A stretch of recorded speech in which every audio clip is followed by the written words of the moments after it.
नमस्कार दोस्तों, स्वागत है आपका अपने यूट्यूब चैनल पे। इस वीडियो में हम लोग भारतीय संविधान यानी राज्य व्यवस्था को कंप्लीटली थ्रू आउट रिवीजन करेंगे। ये वीडियो खास करके जो विभिन्न एग्जाम्स होते हैं जैसे बीपीएससी है, बिहार एसआई है, बीएसएससी है, इन सब में जो वन टाइम रिवीजन होता है उसके दृष्टिकोण से बनाया जा रहा है।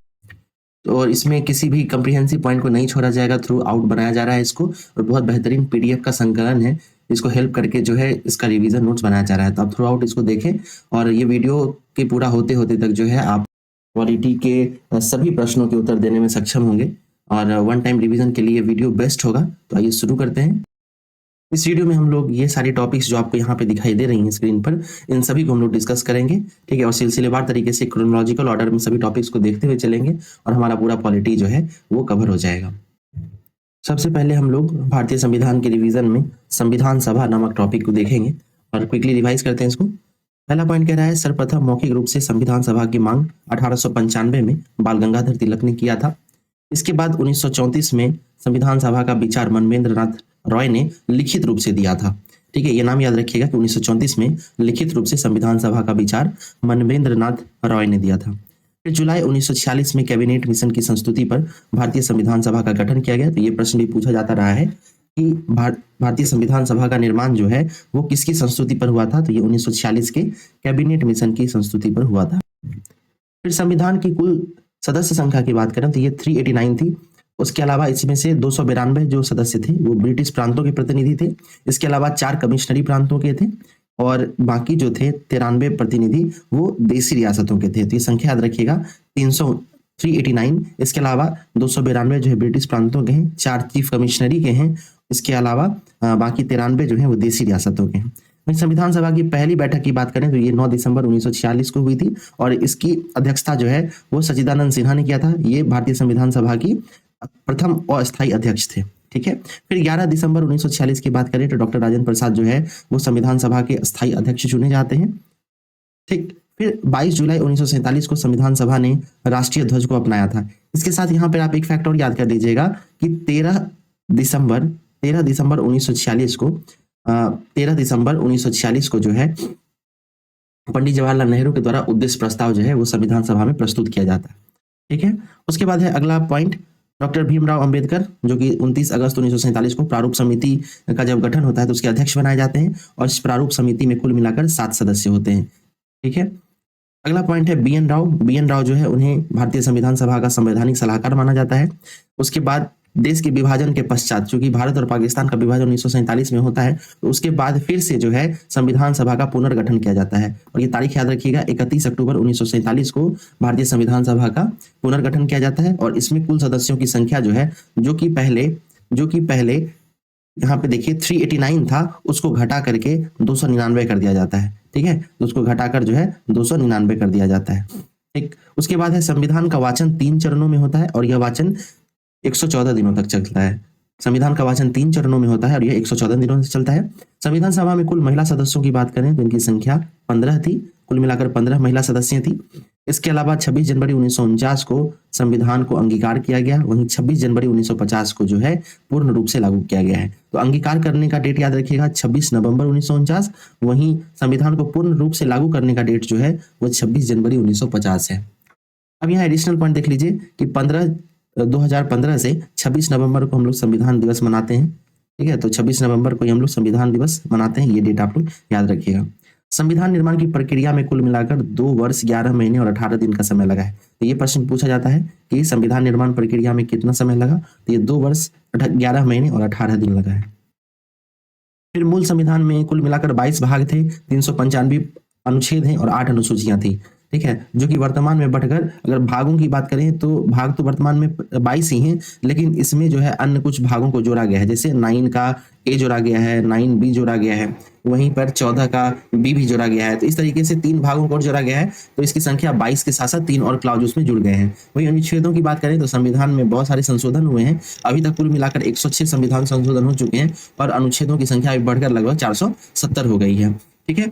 उसके बाद हम लोग अनुसूचियों की अगर बात करें तो अनुसूचियां जो हैं वह 8 अनुसूचियां से बढ़कर 12 अनुसूची हो गई। कुल मिलाकर अभी 12 अनुसूचियां हैं, तो उसके लिस्ट को हम लोग आगे देखेंगे।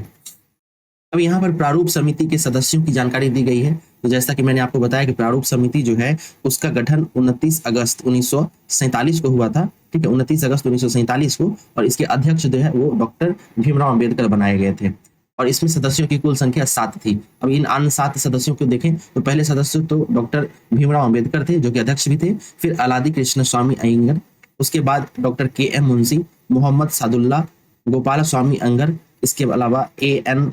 माधवराव और टी.टी. कृष्णमाचारी। तो ये 7 व्यक्तियों के नाम याद रखिएगा। वहीं पर ये चीज ध्यान रखिएगा कि जो एन माधवराव थे उनकी नियुक्ति बी.एल. मित्र की जगह पर हुई थी, और वहीं पे टी.टी. कृष्णमाचारी हैं उनकी नियुक्ति डी.पी. खेतान के मृत्यु के बाद हुई थी, ठीक है। तो ये प्रारूप समिति का डेट जरूर याद रखिएगा। डेट क्या है? 29 अगस्त, ठीक है, डेट है 29 अगस्त। चलिए आगे हम लोग देखते हैं संविधान सभा की प्रमुख समितियों के बारे में। तो इसमें कुल मिलाकर बहुत सारी समितियां थी, तो कुछ प्रमुख समितियां जहां से प्रश्न पूछे जाते रहे हैं उसको हम लोग देख लेते हैं। जैसे संघ संविधान समिति और संघ शक्ति समिति। तो जिस समिति में संघ लगा हुआ मिलेगा, आप गौर कीजिएगा कि दोनों में पंडित जवाहरलाल नेहरू उसके अध्यक्ष थे, ठीक है। वहीं संचालन समिति की बात करें तो संचालन समिति अभी हम लोग देख चुके हैं, ये डॉक्टर राजेंद्र प्रसाद थे इसके अध्यक्ष। वहीं झंडा समिति की बात करें तो इसके भी डॉक्टर राजेंद्र प्रसाद अध्यक्ष थे। और प्रारूप समिति जो है, जो कि बहुत इंपॉर्टेंट है, तो इसके अध्यक्ष डॉक्टर भीमराव अंबेडकर थे। प्रांतीय संविधान समिति और मौलिक अधिकार एवं अल्पसंख्यक परामर्श समिति, इन दोनों के अध्यक्ष सरदार वल्लभ भाई पटेल थे, ठीक है। फिर मौलिक अधिकार की जो उप समिति थी उसके अध्यक्ष जो है वो जे.बी. कृपलानी थे, और अल्पसंख्यक परामर्श की उप समिति जो थी उसके एस.सी. मुखर्जी थे। तो इस तरीके से जो है संविधान सभा की जो विभिन्न समितियां हैं जो कि परीक्षा के दृष्टिकोण से बेहद उपयोगी है, उसको ध्यान रखिएगा, यहाँ से प्रश्न पूछा जाता रहा है। आगे चलते हैं। तो यहाँ संविधान के मुख्य भाग दिए गए हैं। तो अभी मैंने आपको बताया था कि संविधान में कुल मिलाकर 22 भाग हैं और उसमें 3 नए जो है सब क्लाउज जोड़े गए हैं, ठीक है। तो एक एक करके देखते हैं। यहाँ से भी कई बार मिलान करने वाला प्रश्न दे दिया जाता है। आइए देखते हैं। पहला है भाग 1। भाग 1 जो है वो संघ और उसके राज्य क्षेत्र से जुड़ा हुआ है, जो कि अनुच्छेद 114 तक वर्णित 1 से 4 तक वर्णित है। वहीं भाग 2 जो है वो नागरिकता के प्रावधान से जुड़ा हुआ है, और ये अनुच्छेद 5 से 11 तक वर्णित है। भाग 3 ये मूल अधिकारों से जुड़ा हुआ है, जिसे हम लोगों ने अमेरिका से लिया था, और ये अनुच्छेद 12 से 35 तक वर्णित है। वहीं भाग 4 जो है ये राज्य के नीति निर्देशक तत्व, जो कि डीपीएसपी है, इसे हम लोगों ने आयरलैंड से लिया था, और ये अनुच्छेद 36 से 51 तक है। उसके अलावा भाग 4A की बात करें तो इसे 42वें संविधान संशोधन के द्वारा बाद में जोड़ा गया है, और इसका जो है जुड़ाव मूल कर्तव्यों से है, जो कि अनुच्छेद 51A में है। फिर भाग 4 की बात करें, भाग 5 की, तो ये संघ सरकार से जुड़ा हुआ है, जो कि अनुच्छेद 52 से 151 तक है। फिर भाग 6 जो है वो राज्य सरकारों से जुड़ा हुआ है, और इसके प्रावधान अनुच्छेद 152 से 237 तक है। फिर भाग 7 जो है इसको निरस्त कर दिया गया, इसको हटा दिया गया है। फिर भाग 8 जो है वो केंद्र शासित प्रदेश से जुड़ा हुआ है, जो कि अनुच्छेद 239 से 242 के बीच में है। भाग 9 जो है ये पंचायतों से जुड़ा हुआ है, जो अनुच्छेद 243 में है। इसके अलावा भाग 9A की बात करें तो ये नगर पालिका से जुड़ा हुआ है, जो कि अनुच्छेद 243P से लेकर 243ZG तक है। इसके अलावा हम लोग 9B की बात करेंगे, जिसको 97th कॉन्स्टिट्यूशनल अमेंडमेंट यानी 97वां संविधान संशोधन अधिनियम के द्वारा जोड़ा गया। इस सहकारी समितियों से जुड़ा हुआ है, और यह अनुच्छेद 243ZS से लेकर 243ZT तक है। अब हम लोग भाग 10 की बात करेंगे, तो भाग 10 जो है ये अनुसूचित और जनजाति क्षेत्र से जुड़ा हुआ है, जो कि अनुच्छेद 244 के अंदर है, 244 से लेकर 244A तक। फिर भाग 11 जो है ये संघ और राज्यों के बीच संबंध से जुड़ा हुआ है, जो कि अनुच्छेद 245 से 263 के बीच है। भाग 12 की बात करें तो ये वित्त, संपत्ति, संविदा और बाद से जुड़ा हुआ है, जो कि अनुच्छेद 264 से 300 के ए तक जुड़ा हुआ है, ठीक है। 300A जो है याद रखिएगा, इसमें संपत्ति का अधिकार का वर्णन किया गया है। भाग 13 की बात करेंगे तो ये वाणिज्य और व्यापार से जुड़ा हुआ है, जो कि अनुच्छेद 301 से लेकर 307 तक वर्णित है। भाग 14 की बात करें तो ये संघ और राज्यों के अधीन सेवाएं यानी यूपीएससी या स्टेट पीसीएस वगैरह जो होता है वो इसके अंतर्गत आता है। अनुच्छेद 308 से लेकर 323 तक इसका वर्णन किया गया है।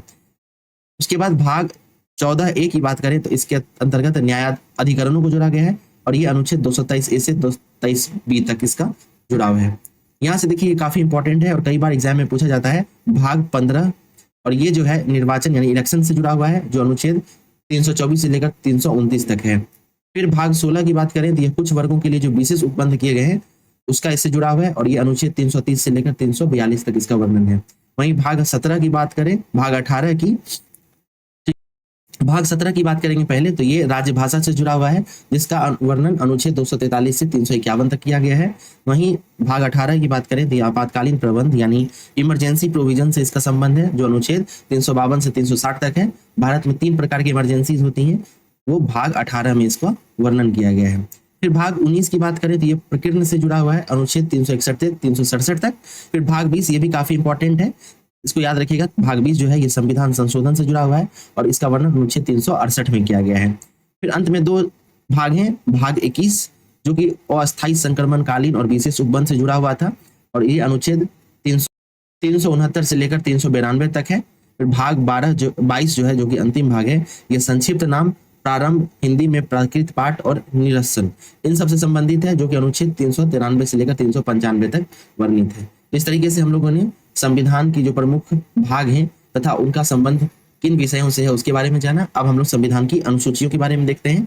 तो मूल संविधान में कुल मिलाकर 8 अनुसूचियां थी, लेकिन वर्तमान में संशोधन के बाद कई उपसंशोधन हुए तो अनुसूचियों की संख्या बढ़कर जो है वो 12 हो गई है। ठीक है, तो 8 जो थे उसको तो हम लोग देखेंगे ही, बाद में जो 4 अन्य जुड़े हैं तो उसके बारे में हम लोग देख लेते हैं। पहला जो है 9th शेड्यूल, 9वां अनुसूची जो जुड़ा है वो प्रथम संविधान संशोधन अधिनियम के द्वारा जुड़ा गया 1951 में। फिर 10वीं अनुसूची की बात करें, संविधान की अनुसूची के बारे, तो ये 52वें संविधान संशोधन अधिनियम के द्वारा जुड़ा गया और ये 1985 में जुड़ा है। फिर 11वीं अनुसूची की बात करें, संविधान की 11वीं अनुसूची की, तो ये 73वें संविधान संशोधन 1992 में जुड़ा है। वहीं संविधान के 12वीं अनुसूची की बात करेंगे तो ये 74वें संविधान संशोधन अधिनियम 1992 में जुड़ा गया है। अब यहाँ पे बॉक्स में एक लिस्ट दिया गया है जिसमें विभिन्न अनुसूचियां और वो किस चीज से जुड़ा हुआ है उसके बारे में बात की गई है। तो एक बार क्विकली देख लेते हैं। प्रथम अनुसूची जो है वो भारत संघ और राज्य एवं संघ शासित क्षेत्रों से जुड़ा हुआ है। ठीक है। द्वितीय अनुसूची जो है ये वेतन, भत्ते और पेंशन, इनसे जुड़ा हुआ है, वेतन, भत्ते और पेंशन से। तीसरी अनुसूची की बात करें तो ये शपथ से जुड़ा हुआ है, शपथ एवं प्रतिज्ञा। इसके अलावा चौथी अनुसूची की बात करें तो चौथी अनुसूची जो है ये राज्यसभा में प्रतिनिधित्व का विवरण दिया गया है। ठीक है, राज्यसभा में किस राज्य को कितना प्रतिनिधित्व दिया गया है वो चौथी अनुसूची में शामिल है। 5वीं अनुसूची की बात करें तो ये विभिन्न अनुसूचित क्षेत्रों और अनुसूचित जनजातीय क्षेत्रों के प्रशासन से जुड़ा हुआ है। वहीं 6ठी अनुसूची की बात करें तो ये असम, मेघालय, त्रिपुरा और मिजोरम के जो अनुसूचित क्षेत्र है उनके प्रशासन से जुड़ा हुआ है। 7वीं अनुसूची की बात करें तो केंद्र और राज्यों के मध्य जो शक्तियों का बंटवारा यानी सेपरेशन ऑफ पावर है उसका वर्णन किया गया है। 3 लिस्ट दिए गए हैं इसमें, सेंट्रल लिस्ट, ठीक है, union list, state list and concurrent list, उसका वर्णन किया गया है। 8वीं अनुसूची की बात करें तो संवैधानिक भाषाएं हैं। मूल संविधान में कुल 14 भाषाएं थी और बाद में अन्य भाषाओं को संविधान संशोधन के द्वारा जोड़ा गया और वर्तमान में संवैधानिक भाषाओं की कुल संख्या 22 हो गई है। 9वीं अनुसूची जिसे कि प्रथम संविधान संशोधन में जोड़ा गया था, इसके अंदर भूमि सुधार कानून को रखा गया है। 10वीं अनुसूची की बात करें तो ये दल बदल कानून से जुड़ा गया है। ठीक है, ये 52वें संविधान संशोधन के द्वारा इसमें जोड़ा गया था। फिर 11वीं अनुसूची की बात करें, 11वीं अनुसूची की तो ये पंचायती राज से संबंधित है, पंचायती राज से संबंधित है और इसे जो है 73वें संविधान संशोधन अधिनियम 1992 के द्वारा जोड़ा गया है। वहीं 12वीं अनुसूची जो है ये पंचायती शहरी निकायों के प्रशासन से जुड़ा हुआ है, तो इसे जो है 74वें संविधान संशोधन अधिनियम 1992 के द्वारा जोड़ा गया था। इस तरीके से हम लोगों ने जो प्रमुख शेड्यूल्स हैं उन सबको भी देख लिया है। अब हम लोग संविधान के स्रोत को देखेंगे। यहाँ से भी परीक्षाओं में बहुत सारे प्रश्न पूछे जाते हैं, तो ये हमें पता होना चाहिए। आइए शुरू करते हैं। तो संविधान के स्रोत की अगर बात करें तो सबसे बड़ा स्रोत जो है वो भारत शासन अधिनियम 1935 का है। यानी वर्तमान भारतीय संविधान जो उसका लगभग 50% भाग जो है वो कहीं ना कहीं भारत शासन अधिनियम 1935 यानी गवर्नमेंट ऑफ इंडिया एक्ट 1935 से डायरेक्टली लिया गया है।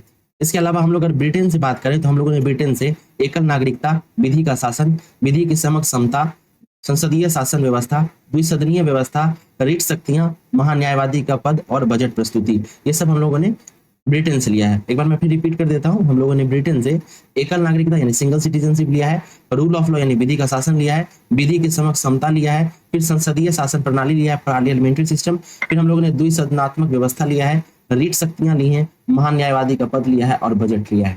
फिर अमेरिका से बात करें तो अमेरिका से हम लोगों ने मौलिक अधिकार लिया है, प्रस्तावना लिया है, विधि का समान संरक्षण लिया है, न्यायपालिका की स्वतंत्रता लिया है, न्यायिक पुनरावलोकन लिया है, राष्ट्रपति पर महाभियोग की प्रक्रिया, सुप्रीम कोर्ट एवं हाई कोर्ट में न्यायाधीशों को हटाने की प्रक्रिया, ये सब हम लोगों ने अमेरिका से लिया है। आयरलैंड से बात की जाए तो आयरलैंड से हम लोगों ने राज्य के नीति निर्देशक तत्व यानी directive principle of state policies लिया है। इसके अलावा हम लोगों ने राष्ट्रपति की निर्वाचन प्रक्रिया ली है और राज्यसभा में राष्ट्रपति के द्वारा सदस्य मनोनीत किए जाते हैं वो भी हम लोगों ने आयरलैंड से ही लिया है। ऑस्ट्रेलिया से अगर बात की जाए तो हम लोगों ने वहां से संवर्ती सूची लिया है, संवर्ती सूची का प्रावधान। इसके अलावा प्रस्तावना की जो भाषा है वो हम लोगों ने ऑस्ट्रेलिया से लिया है। देखिए प्रस्तावना जो है उसे तो हम लोगों ने अमेरिका से लिया है, लेकिन उसकी जो भाषा है उसको हम लोगों ने ऑस्ट्रेलिया से लिया है। फिर केंद्र और राज्य के बीच जो संबंध है उसको ऑस्ट्रेलिया से लिया गया और जो हमारे यहाँ द्विसदनात्मक व्यवस्था है उसमें जो ज्वाइंट सीटिंग होती है, संयुक्त बैठक होता है, जो कि अनुच्छेद 108 में वर्णित है, वो भी हम लोगों ने ऑस्ट्रेलिया से लिया है। कनाडा से अगर बात की जाए तो कनाडा से हम लोगों ने संघात्मक शासन व्यवस्था लिया है, फेडरल स्ट्रक्चर। इसके अलावा अवशिष्ट शक्तियां जो है वो केंद्र में निहित रहेंगी, ये भी हम लोगों ने कनाडा से लिया है। इसके अलावा राज्यपाल की नियुक्ति, ये भी हम लोगों ने कनाडा से लिया है। फ्रांस की बात करें तो फ्रांस से हम लोगों ने गणतंत्रात्मक शासन व्यवस्था लिया है। प्रस्तावना में वर्णित जो स्वतंत्रता है, समानता है, इसके अलावा बंधुत्व का विचार है, ये सब हम लोगों ने फ्रांस की क्रांति से प्रेरित होकर लिया है। ठीक। दक्षिण अफ्रीका से अगर बात की जाए तो संविधान संशोधन की जो प्रक्रिया है, राज्यसभा में सदस्यों का जो निर्वाचन है, ये सब हम लोगों ने दक्षिण अफ्रीका से लिया है। जर्मनी से अगर बात की जाए तो मौलिक अधिकार के निलंबन से संबंधित आपातकालीन प्रावधान जो है वो हम लोगों ने जर्मनी से लिया है। इसके अलावा मूलभूत ढांचा जो है उसे भी जर्मनी से लिया गया माना जाता है। रूस की बात करें तो रूस से हम लोगों ने मौलिकता फंडामेंटल ड्यूटीज लिया है। इसके अलावा प्रस्तावना में जो न्याय की अवधारणा है, ठीक है, 3 प्रकार के न्याय है, आप कमेंट बॉक्स में बताएंगे वो 3 प्रकार के न्याय कौन से हैं, तो उसे भी हम लोगों ने रूस से लिया है। जापान से अगर बात की जाए तो हम लोग विधि द्वारा स्थापित प्रक्रिया जापान से लेते हैं। ठीक है, विधि द्वारा स्थापित प्रक्रिया। इस तरीके से हम लोगों ने संविधान के जो स्रोत है उसे भी समाप्त कर दिया है। अब हम लोग संविधान की उद्देशिका को देखेंगे।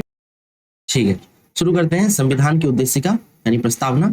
तो संविधान की उद्देशिका जो है उसे संविधान की कुंजी कहा जाता है और इसे पंडित जवाहरलाल नेहरू के द्वारा जो 13 दिसंबर 1946 को जो उद्देश्य प्रस्ताव प्रस्तुत किया गया था उसी से लिया गया है। ठीक है, 13 दिसंबर 1946 को जो उद्देश्य प्रस्ताव प्रस्तुत किया गया था उसी से लिया गया है और इसे संविधान सभा द्वारा 22 जनवरी 1947 को इसको शामिल कर लिया गया था। उद्देशिका को जो है संविधान में शामिल कर लिया गया था। ठीक है, अब इसके अलावा यहाँ पे देखिए उद्देशिका को लिखा गया है, तो इसको एक बार पढ़ लेंगे और इसके अलावा जो इसमें इंपॉर्टेंट टर्मिनोलॉजीज है उसका भी ध्यान रखना है। ठीक है, प्रीलिम्स पॉइंट ऑफ व्यू से जो फैक्ट जरूरी है मैं अभी उसको ही लेके चल रहा हूँ। जैसे देखिए यहाँ पे लिखा गया है कि 42वें संविधान संशोधन अधिनियम 1976 के द्वारा जो है प्रस्तावना में 3 शब्द जोड़े गए थे, जो थे समाजवादी, पंथ निरपेक्षता और अखंडता। ठीक है, तो ये याद रखिएगा कब जोड़ा गया, 42वें संविधान संशोधन अधिनियम के द्वारा। इसके अलावा ठाकुर दास भार्गव जो है वो संविधान की प्रस्तावना को आत्मा कहते हैं, संविधान की आत्मा।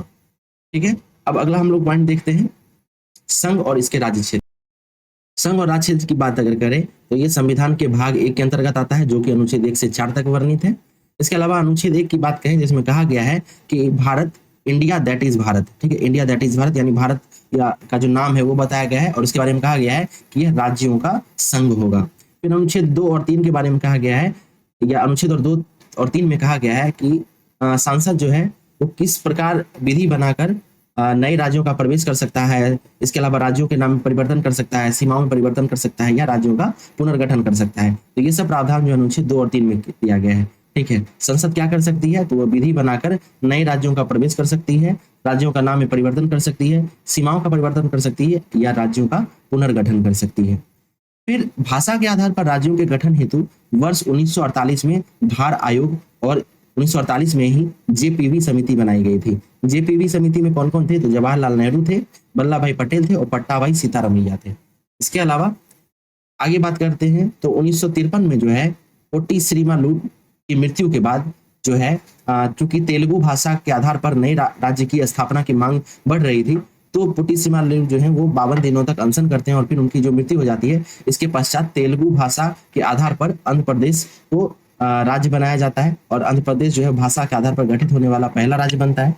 उसके बाद वर्ष 1953 में ही बात की जाए तो केंद्र सरकार के द्वारा फजल अली की अध्यक्षता में फजल अली आयोग या कहें तो 3 सदस्यीय राज्य पुनर्गठन आयोग की जो है स्थापना की जाती है और ये आयोग जो है 1 नवंबर 1956 को अपनी संस्तुति प्रस्तुत करता है, जिसके आधार पर 14 राज्य और 6 केंद्र शासित प्रदेश का गठन किया जाता है। ये 14 राज्य कौन कौन से थे, तो उत्तर प्रदेश, बिहार, बम्बई, जम्मू कश्मीर, पंजाब, राजस्थान, मध्य प्रदेश, पश्चिम बंगाल, उड़ीसा, मद्रास, केरल, मैसूर, असम और आंध्र प्रदेश था। इसके अलावा 6 केंद्र शासित प्रदेशों की अगर बात की जाए तो उसमें दिल्ली था, अंडमान निकोबार द्वीप समूह था, लाकादोई मिनिकॉय अमीन द्वीप था, इसके अलावा मणिपुर, त्रिपुरा, हिमाचल प्रदेश था। ठीक है, अब आगे चलकर देखते हैं कि कब कब नए राज्यों का गठन हुआ है। ठीक है, जैसे 1 में 1960 की बात करें तो गुजराती बोलने वाले लोगों के लिए गुजरात और मराठी बोलने वाले लोगों के लिए महाराष्ट्र नाम से 2 नए राज्य गठित किए गए। इसके अलावा 1 दिसंबर 1963 को जो है नागालैंड को असम से अलग किया गया। ठीक है, नागालैंड जो है असम से अलग हो गया। फिर 1966 की बात करें तो हरियाणा और पंजाब को अलग किया गया। इसके अलावा 1971 में बात करें तो हिमाचल प्रदेश जो है वो अलग होकर एक नया राज्य बनता है, ठीक। और उसके बाद 1972 की बात करें तो मणिपुर, 1972 में ही त्रिपुरा और 1972 में ही मेघालय, ये 3 नए राज्य गठित होते हैं। 1975 की बात करें तो इसमें सिक्किम जो कि भारत का 22वां राज्य के रूप में गठित होता है, और ध्यान रहे कि इसके साथ संविधान संशोधन 36वां जुड़ा हुआ है, ठीक है। 36वें संविधान संशोधन के द्वारा सिक्किम को एक नए राज्य का दर्जा दिया गया, ठीक है। और 35वें संविधान संशोधन के तहत जो है सिक्किम जो था ना वो भारत का एक सहराज्य बना था, ठीक है। चलिए आगे देखते हैं। 1987 की बात करें तो मिजोरम राज्य बनता है 1987 में ही, अरुणाचल प्रदेश और 87 में ही गोवा जो कि भारत का 25वां राज्य रहता है वो भी बनता है। उसके बाद सन 2000 में 3 नए राज्य का गठन होता है, छत्तीसगढ़, उत्तराखंड और झारखंड। इसके अलावा भारत का नवीनतम राज्य तेलंगाना, उसका गठन 2014 में होता है जो भारत का 29वां राज्य रहता है। वहीं अगर वर्तमान में भारतीय राज्यों की बात करें तो कुल मिलाकर अभी सिर्फ 28 राज्य हैं, ठीक है। क्योंकि जम्मू और कश्मीर, लद्दाख जो था उसे राज्य से हटाकर यूटी बना दिया गया, तो पहले जो राज्यों की संख्या 29 हुआ करती थी वो घटकर 28 हो गया। इसके अलावा हम लोग यूटी की बात करें तो अभी वर्तमान में 8 यूनियन टेरिटरीज हैं, ठीक है, 8 केंद्र शासित प्रदेश हैं। चलिए आगे देखते हैं।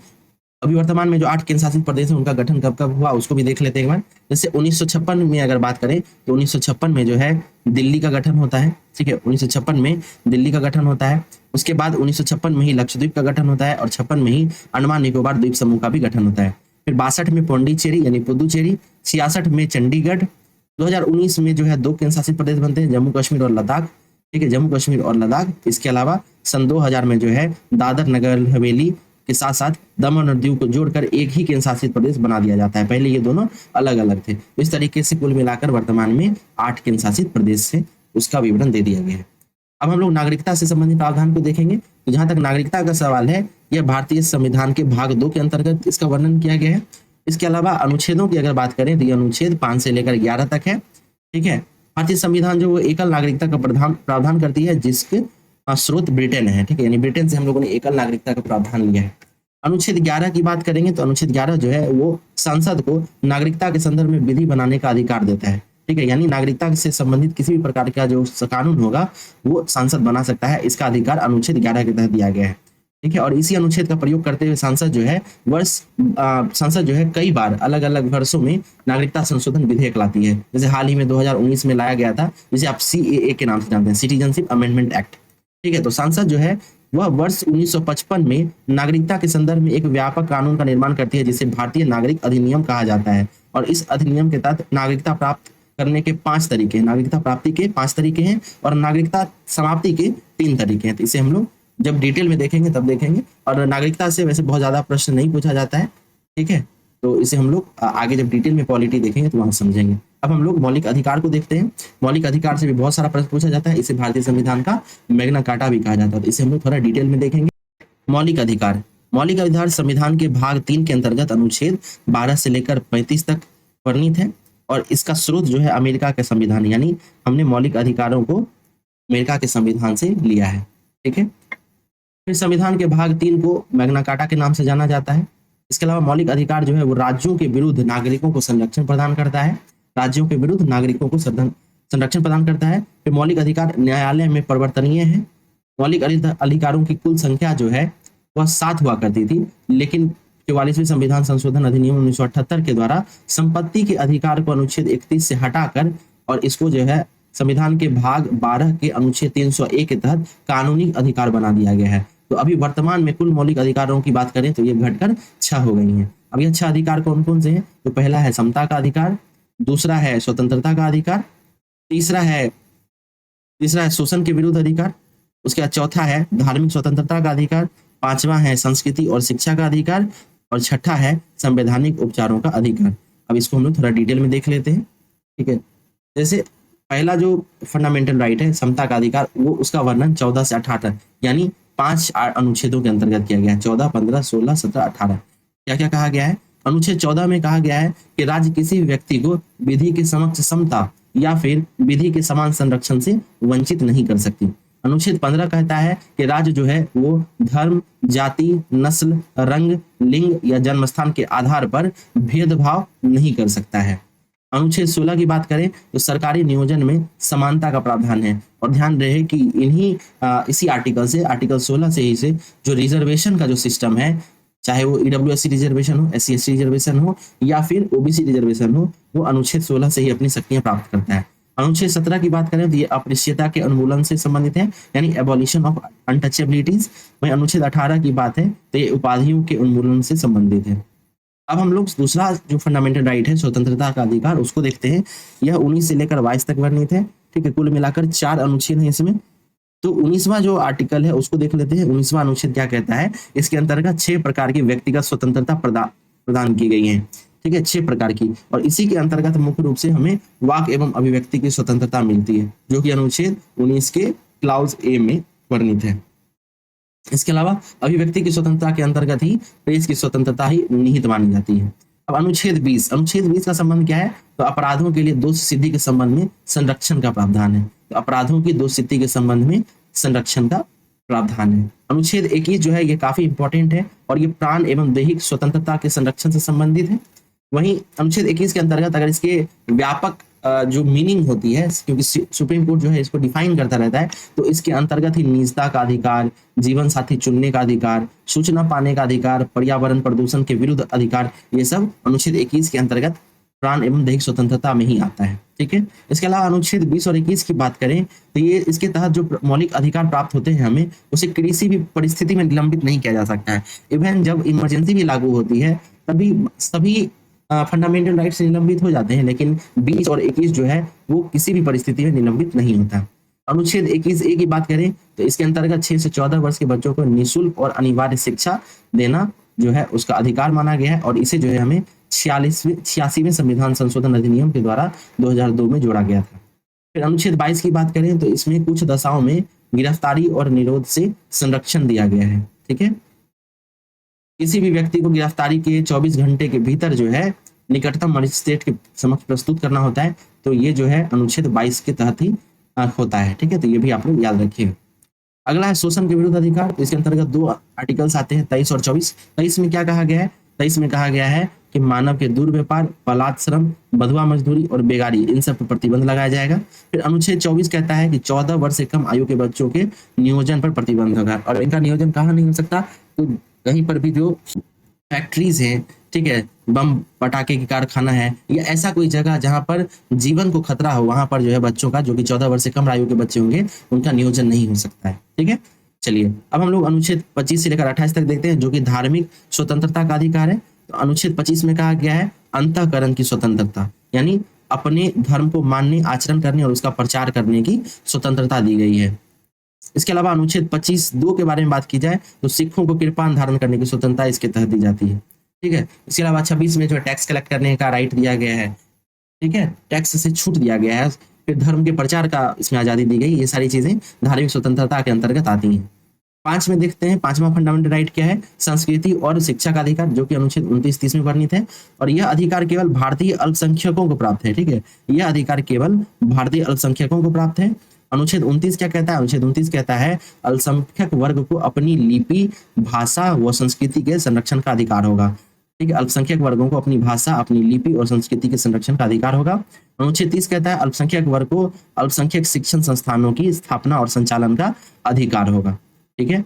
अब अनुच्छेद 32 को देखते हैं, यानी 6th फंडामेंटल राइट को। ये संवैधानिक उपचारों का अधिकार है। तो इसके तहत अनुच्छेद 32 में जो है हम सर्वोच्च न्यायालय मौलिक अधिकारों को न्यायिक संरक्षण प्रदान करता है, यानी फंडामेंटल राइट, यानी जो हमारी मौलिक अधिकार है उसके हनन होने के संबंध में हम अनुच्छेद 32 के तहत सर्वोच्च न्यायालय में अपील दायर कर सकते हैं, ठीक है। तो सर्वोच्च न्यायालय मौलिक अधिकारों को न्यायिक संरक्षण प्रदान करता है।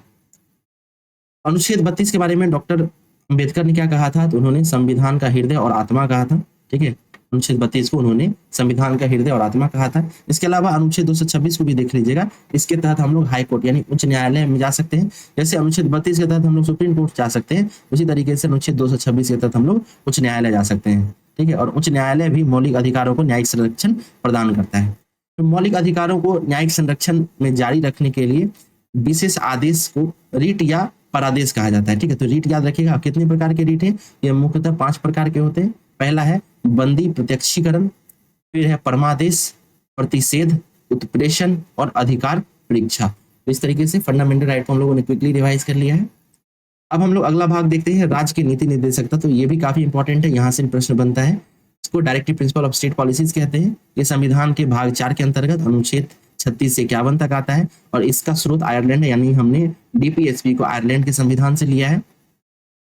राज्य की नीति निर्देशक तत्व में जो है कल्याणकारी राज्य की अवधारणा आती है, तो याद रखिएगा, ये पूछा जा सकता है। फिर राज्य के नीति निर्देशक तत्व में राज्यों के विरुद्ध नहीं होते अपितु इनके कर्तव्य होते हैं। ठीक है, तो ये जो नीति निर्देशक तत्व है ना, ये राज्यों को कुछ निर्देश देते हैं कि जब वो कानून का निर्माण करेगा तो इन चीजों का ध्यान रखेगा। ठीक है, अनुच्छेद 36 की जहां तक बात है तो अनुच्छेद 36 में तो डिफिनीशन दिया गया है, राज्य की परिभाषा दी गई है।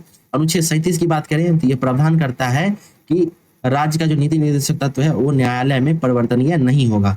ठीक है, राज्य का जो नीति निर्देशक तत्व है वो न्यायपालिका में परिवर्तनीय नहीं होगा।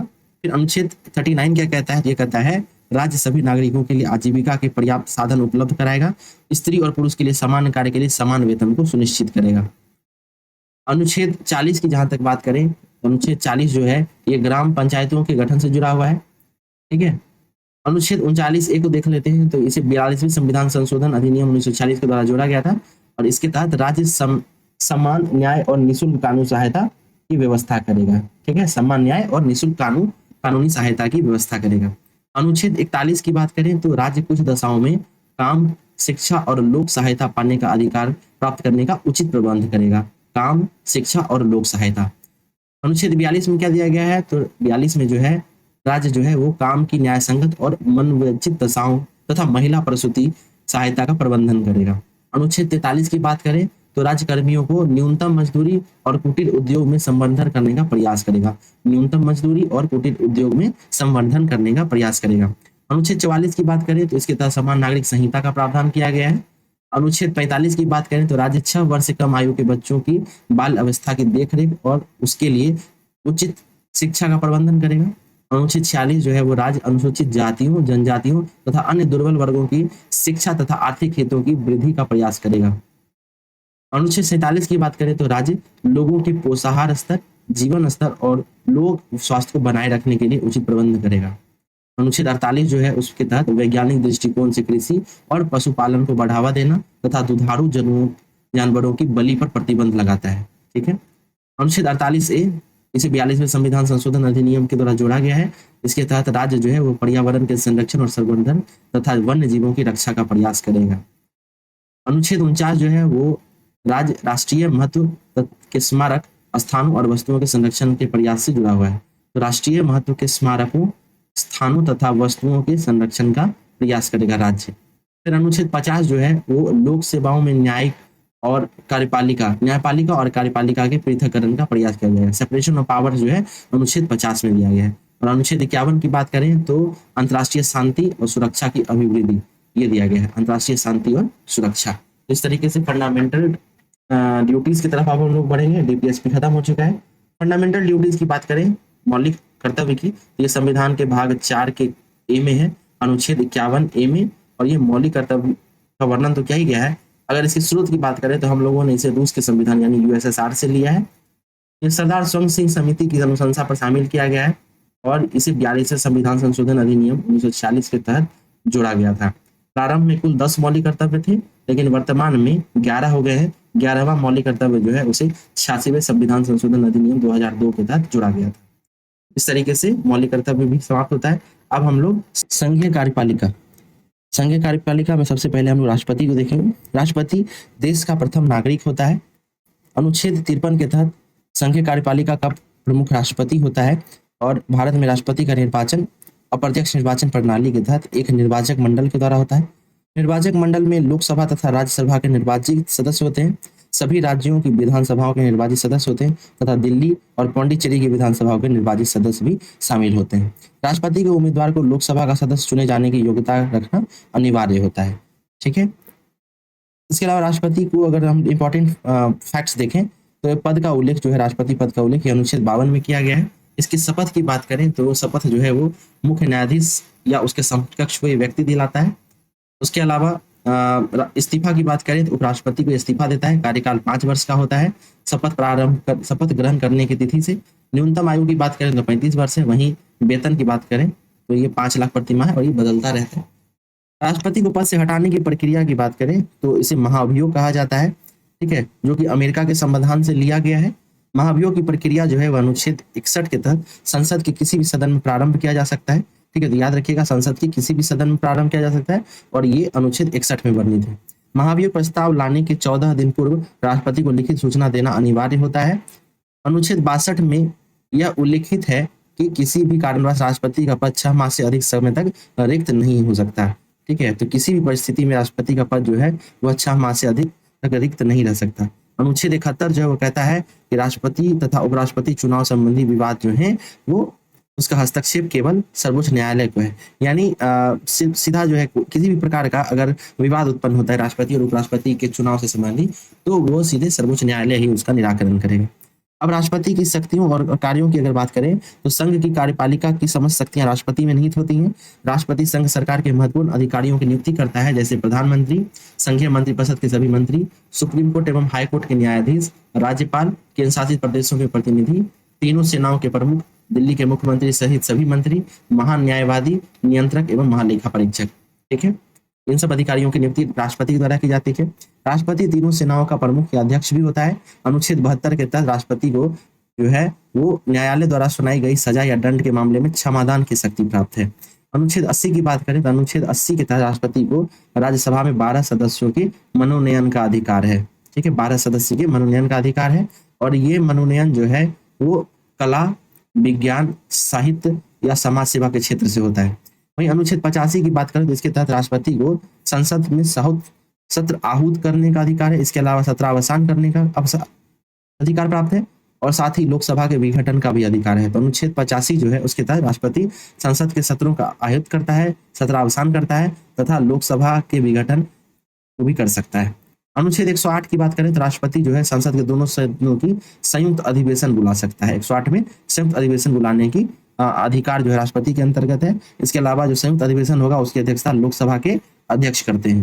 वही अनुच्छेद 111 की बात करें तो इसके तहत राष्ट्रपति को संसद के दोनों सदनों द्वारा पारित विधेयकों पर वीटो, ठीक है, निषेधाधिकार शक्ति का अधिकार प्राप्त है। तो वीटो पावर किसमें? अनुच्छेद 111 के तहत है।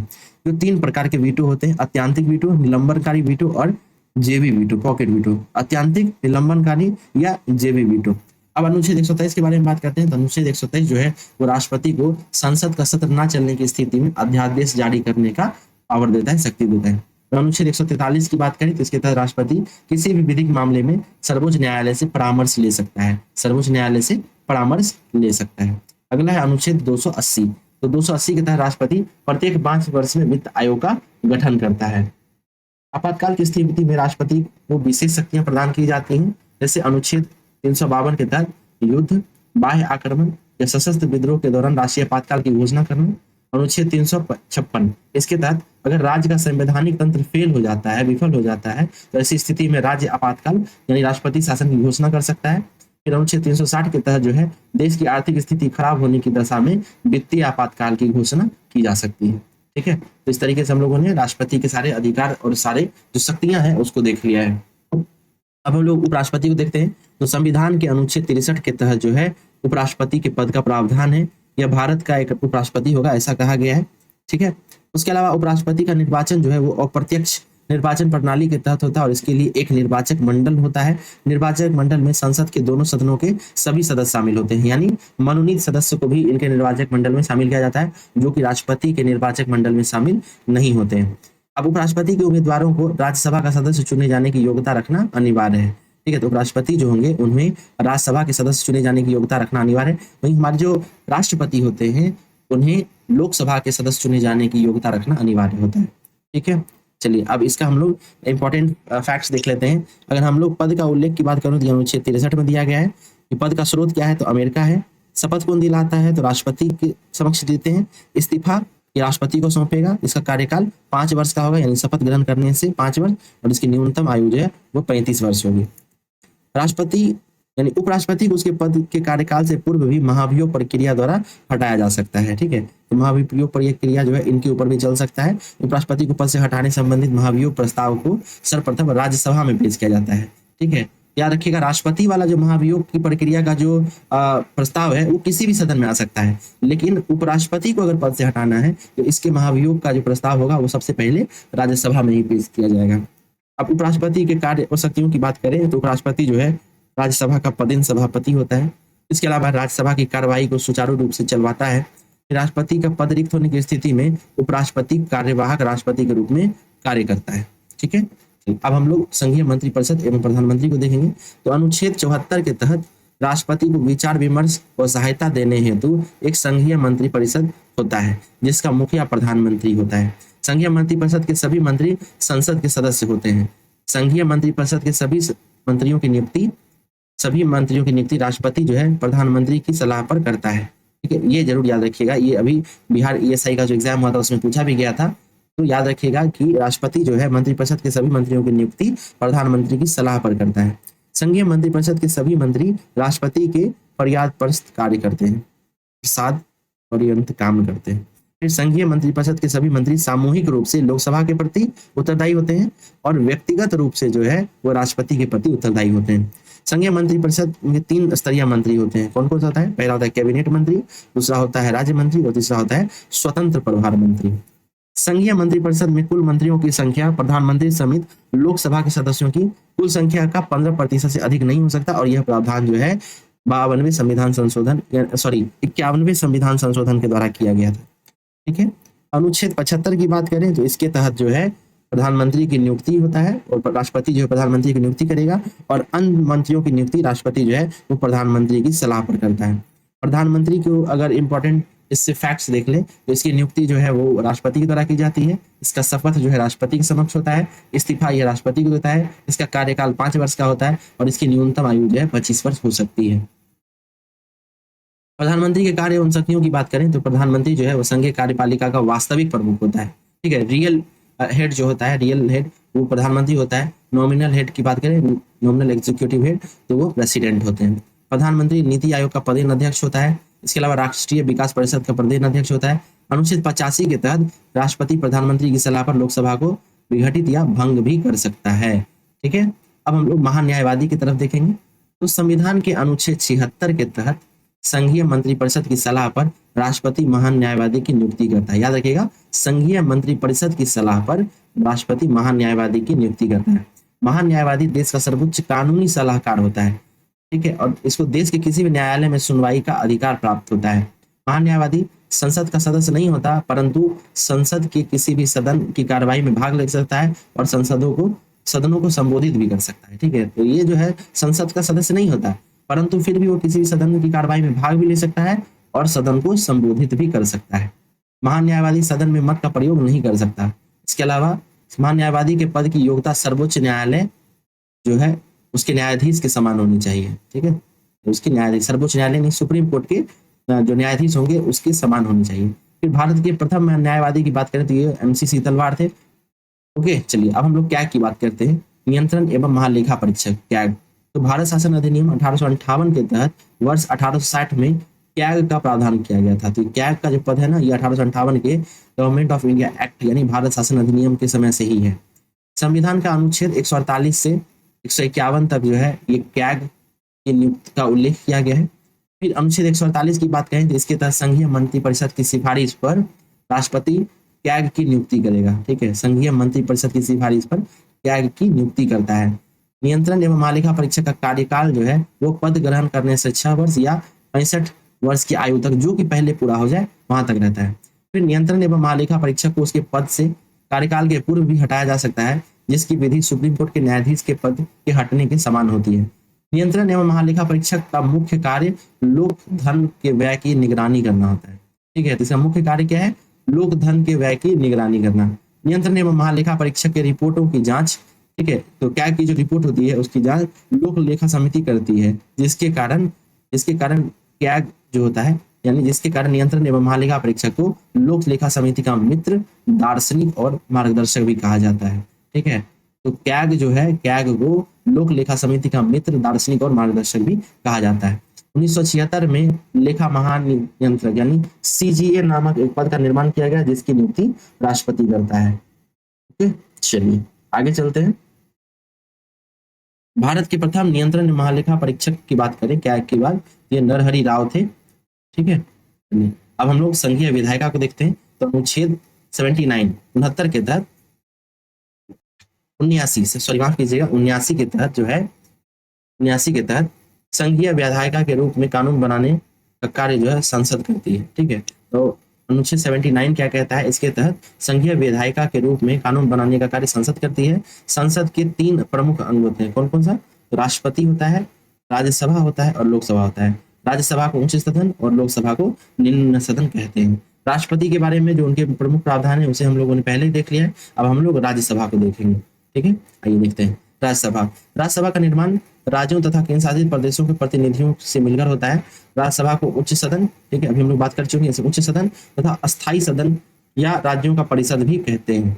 राज्यसभा को भंग नहीं किया जा सकता क्योंकि यह एक स्थायी सदन है। इसके 1/3 सदस्य प्रत्येक 2 वर्ष में सेवानिवृत्त होते हैं।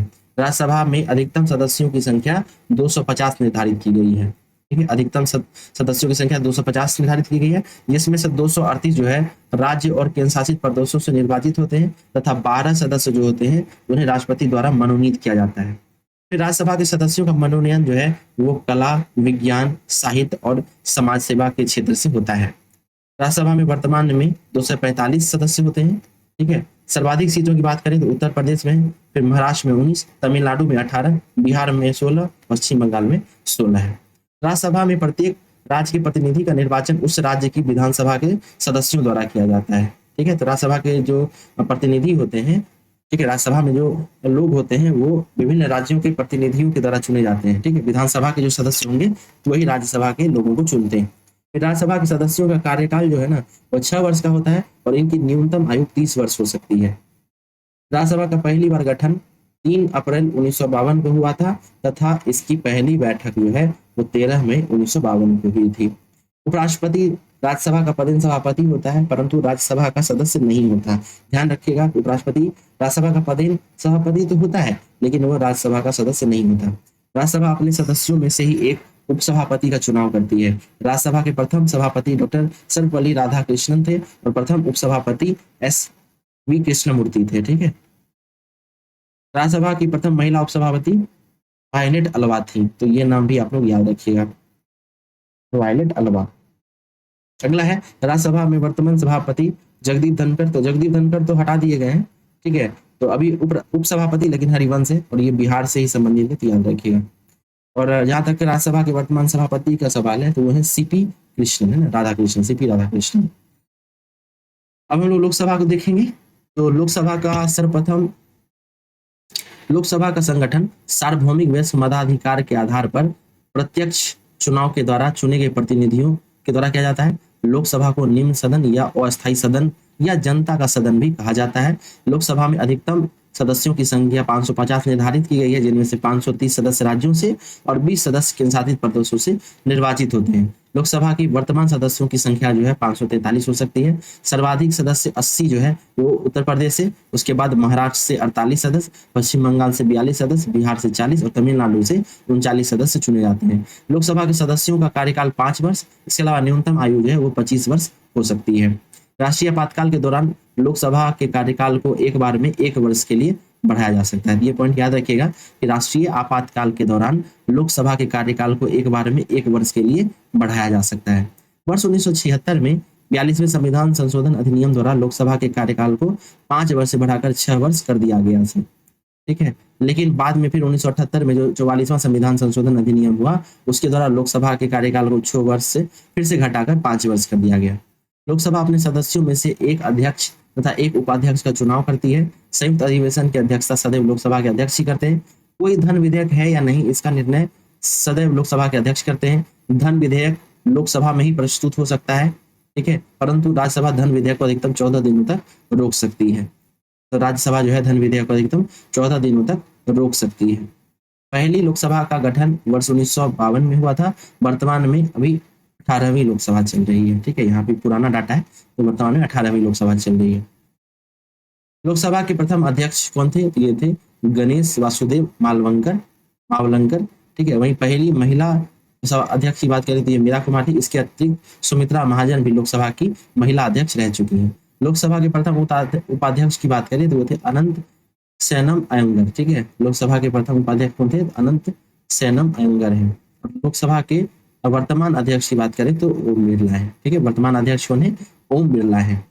संसद संबंधी महत्वपूर्ण तथ्य की अब बात करते हैं। पहला है, संसद का कोई सदस्य यदि बिना किसी पूर्व सूचना के 60 दिनों तक अनुपस्थित रहता है तो उसकी सदस्यता समाप्त हो जाएगी। ठीक है, तो कोई भी सदस्य अगर बिना किसी पूर्व सूचना के अगर 60 दिनों तक अनुपस्थित रहता है तो उसकी सदस्यता समाप्त हो सकती है। संसद के दोनों सदनों के कोरम की कुल सदस्य जो है, कुल सदस्यों के 1/10वां भाग होता है। ठीक है, कोरम कितना है? 1/10 है। साधारणतः वर्ष में 3 बार संसद का सत्र आयोजित होता है। तो एक होता है बजट सत्र, दूसरा होता है मानसून सत्र और तीसरा होता है शीतकालीन सत्र। संसद के 2 सत्रों के बीच किसी भी स्थिति में 6 माह से अधिक अंतराल नहीं होना चाहिए, यानी 6 महीने के अंतर्गत ही जो है संसद को अपना सम्मेलन बुलाना होता है। संसद के सदस्यों की कार्यवाही का पहला घंटा यानी 11 से 12 बजे तक जो है उसे प्रश्नकाल कहते हैं। संसद की कार्यवाही का पहला घंटा जो है वो प्रश्नकाल कहलाता है। फिर कार्यवाही में शून्यकाल भारत की ही देन है, जो प्रश्नकाल के तुरंत बाद होता है। ठीक है, प्रश्नकाल के तुरंत बाद क्या होता है? शून्यकाल, जो कि 12 से 1 बजे के बीच होता है। अविश्वास प्रस्ताव प्रस्तुत करने के लिए संसद के 50 सदस्यों का अनुसमर्थन अनिवार्य होता है। ठीक है, तो किसी को अगर अविश्वास प्रस्ताव प्रस्तुत करना है तो उसके लिए संसद के 50 सदस्यों का अनुसमर्थन अनिवार्य होगा। फिर संसदीय इतिहास में अब तक 3 बार यानी 1961, 1978 और 2002 में संयुक्त अधिवेशन बुलाया जा चुका है। ठीक है, चलिए अब कुछ प्रमुख समितियों की बात कर लेते हैं। तो पहला है लोक लेखा समिति। लोक लेखा समिति का गठन 1921 में भारत शासन अधिनियम 1919 के तहत किया गया था। ठीक है, इसमें कुल सदस्यों की संख्या 22 होती है, 15 लोकसभा से और 7 राज्यसभा से। यह कैग के रिपोर्ट की जांच करता है। और आगे देखते हैं प्राक्कलन समिति को। प्राक्कलन समिति जो है इसका निर्माण 1950 में किया गया था जॉन मथाई की सिफारिश पर। इसमें 30 सदस्य होते हैं, सभी सदस्य लोकसभा से होते हैं। इसके अलावा यह बजट के अनुमानों की जांच करता है। लोक उद्गम समिति की बात करें, लोक उद्यम समिति ये तो 1964 में कृष्णा मेनन समिति की सिफारिश पर लाया गया था। इसमें 22 सदस्य होते हैं, लोकसभा से 15 और राज्यसभा से 7 सदस्य। ये कैग द्वारा लोक उद्यमों पर रखी गई रिपोर्ट की जांच करता है। चलिए आगे अब हम लोग संघीय न्यायपालिका यानी सुप्रीम कोर्ट के बारे में बात करेंगे। सुप्रीम कोर्ट भारत की न्यायिक व्यवस्था में एकीकृत न्याय का प्रावधान किया गया है। एकीकृत न्याय का प्रावधान किया गया है, जिसमें शीर्ष पर उच्चतम न्यायालय है और उसके अधीन उच्च न्यायालय आते हैं। संविधान के भाग 5 के अनुच्छेद 124 से 147 तक उच्चतम न्यायालय का गठन, शक्तियां तथा क्षेत्राधिकार का प्रावधान किया गया है। रेगुलेटिंग एक्ट 1773 के तहत वर्ष 1774 में कलकत्ता में उच्चतम न्यायालय की स्थापना की गई थी, जिसमें प्रथम मुख्य न्यायाधीश सर एलिजा एम्पे थे। ठीक है, भारत शासन अधिनियम 1935 के तहत संघीय न्यायपालिका का प्रावधान किया गया था। ठीक है, संघीय न्यायपालिका का प्रावधान किया गया था। फिर भारत के उच्चतम न्यायालय का उद्घाटन जो है वो 28 जनवरी 1950 को किया गया था। उच्चतम न्यायालय का उद्घाटन 28 जनवरी 1950 को किया गया था। उच्चतम न्यायालय में न्यायाधीशों की संख्या में वृद्धि करने की शक्ति संसद में निहित है। यहाँ से बार बार प्रश्न पूछा जाता है, याद रखिएगा। ये उच्चतम न्यायालय में देखिए उच्चतम न्यायालय में न्यायाधीशों की संख्या में वृद्धि करने की शक्ति संसद में निहित है। वर्तमान में उच्चतम न्यायालय में कुल न्यायाधीशों की संख्या जो है वो 34 है। ठीक है, सर्वोच्च जो न्यायाधीश होते हैं CJI, उनको मिलाकर कुल संख्या जो है वो 34 है। उच्चतम न्यायालय में न्यायाधीशों पर एक नजर देखते हैं तो इनकी नियुक्ति जो है वो राष्ट्रपति के द्वारा की जाती है। पदच्युत प्रक्रिया ये संसद के द्वारा किया जाता है। ठीक है, और ये भी तब असमर्थता का आधार हो, ठीक है, तभी किया जा सकता है, इनकैपेसिटी। ओके, और शपथ की बात करेंगे तो इन्हें राष्ट्रपति शपथ दिलाता है। इस्तीफा ये राष्ट्रपति को दे सकते हैं। इनका कार्यकाल जो है वो निर्धारित नहीं है ये। ठीक है, लेकिन कोई भी अधिकतम आयु जो है 65 वर्ष है, यानी 65 वर्ष से के बाद जो है कोई भी व्यक्ति न्यायाधीश नहीं हो सकता है। फिर वेतन की बात करें तो मुख्य न्यायाधीश को 2.8 लाख और न्यायाधीश को 2.5 लाख देता है। ये चेंज होता रहता है, इसको स्किप कर सकते हैं। चलिए आगे देखते हैं हम लोग। उच्चतम न्यायालय का न्यायाधीश बनने के लिए किसी व्यक्ति को भारत का नागरिक होना चाहिए। ठीक है, तो ये याद रखिएगा कि कोई व्यक्ति अगर भारत का नागरिक है तभी जो है वो उच्चतम न्यायालय का न्यायाधीश बन सकता है। अगला पॉइंट है, यदि वह व्यक्ति किसी उच्च न्यायालय में कम से कम 5 वर्ष तक न्यायाधीश रहा हो या उसे उच्च न्यायालय या विभिन्न न्यायालयों में मिलाकर 10 वर्ष तक वकील होना चाहिए या राष्ट्रपति की नजर में विधिवेता होना चाहिए। तो क्या क्या 3 कंडीशन है। पहला क्या है कि उच्च न्यायालय में कम से कम 5 वर्ष तक न्यायाधीश रहा हो, या फिर उच्च न्यायालय में या विभिन्न न्यायालयों में मिलाकर 10 वर्ष तक वकील रहा हो, ठीक है, या फिर राष्ट्रपति की नजर में एक विधिवेता हो। ये तो ये 3 कंडीशन है। उच्चतम न्यायालय के प्रथम न्यायाधीश जो है, प्रथम भारतीय मुख्य न्यायाधीश वो हीरालाल जे कानिया थे। प्रथम भारतीय मुख्य न्यायाधीश कौन थे? हीरालाल जे कानिया। उच्चतम न्यायालय में वर्तमान मुख्य न्यायाधीश कौन है? तो अभी वर्तमान में है जस्टिस सूर्यकांत। चलिए आगे देखते हैं राज्य कार्यपालिका, यानी अब स्टेट में किस तरीके से कानून बनाया जाता है या स्टेट किस तरीके से काम करती है उसके बारे में बात करेंगे। राज्यपाल, सबसे पहला पद है राज्यपाल। तो राज्य का प्रथम नागरिक तथा संवैधानिक प्रमुख होता है। अनुच्छेद 153 के तहत प्रत्येक राज्य में राज्यपाल का प्रावधान किया गया है, ठीक है। इसके अलावा एक राज्यपाल 2 या 2 से अधिक राज्यों का भी राज्यपाल नियुक्त किया जा सकता है। राज्यपाल राष्ट्रपति के प्रसाद पर्यंत काम करता है। राज्यपाल को अगर हम उसके प्रमुख प्रावधानों को देखें तो इसके पद का उल्लेख जो है वो अनुच्छेद 153 में किया गया है।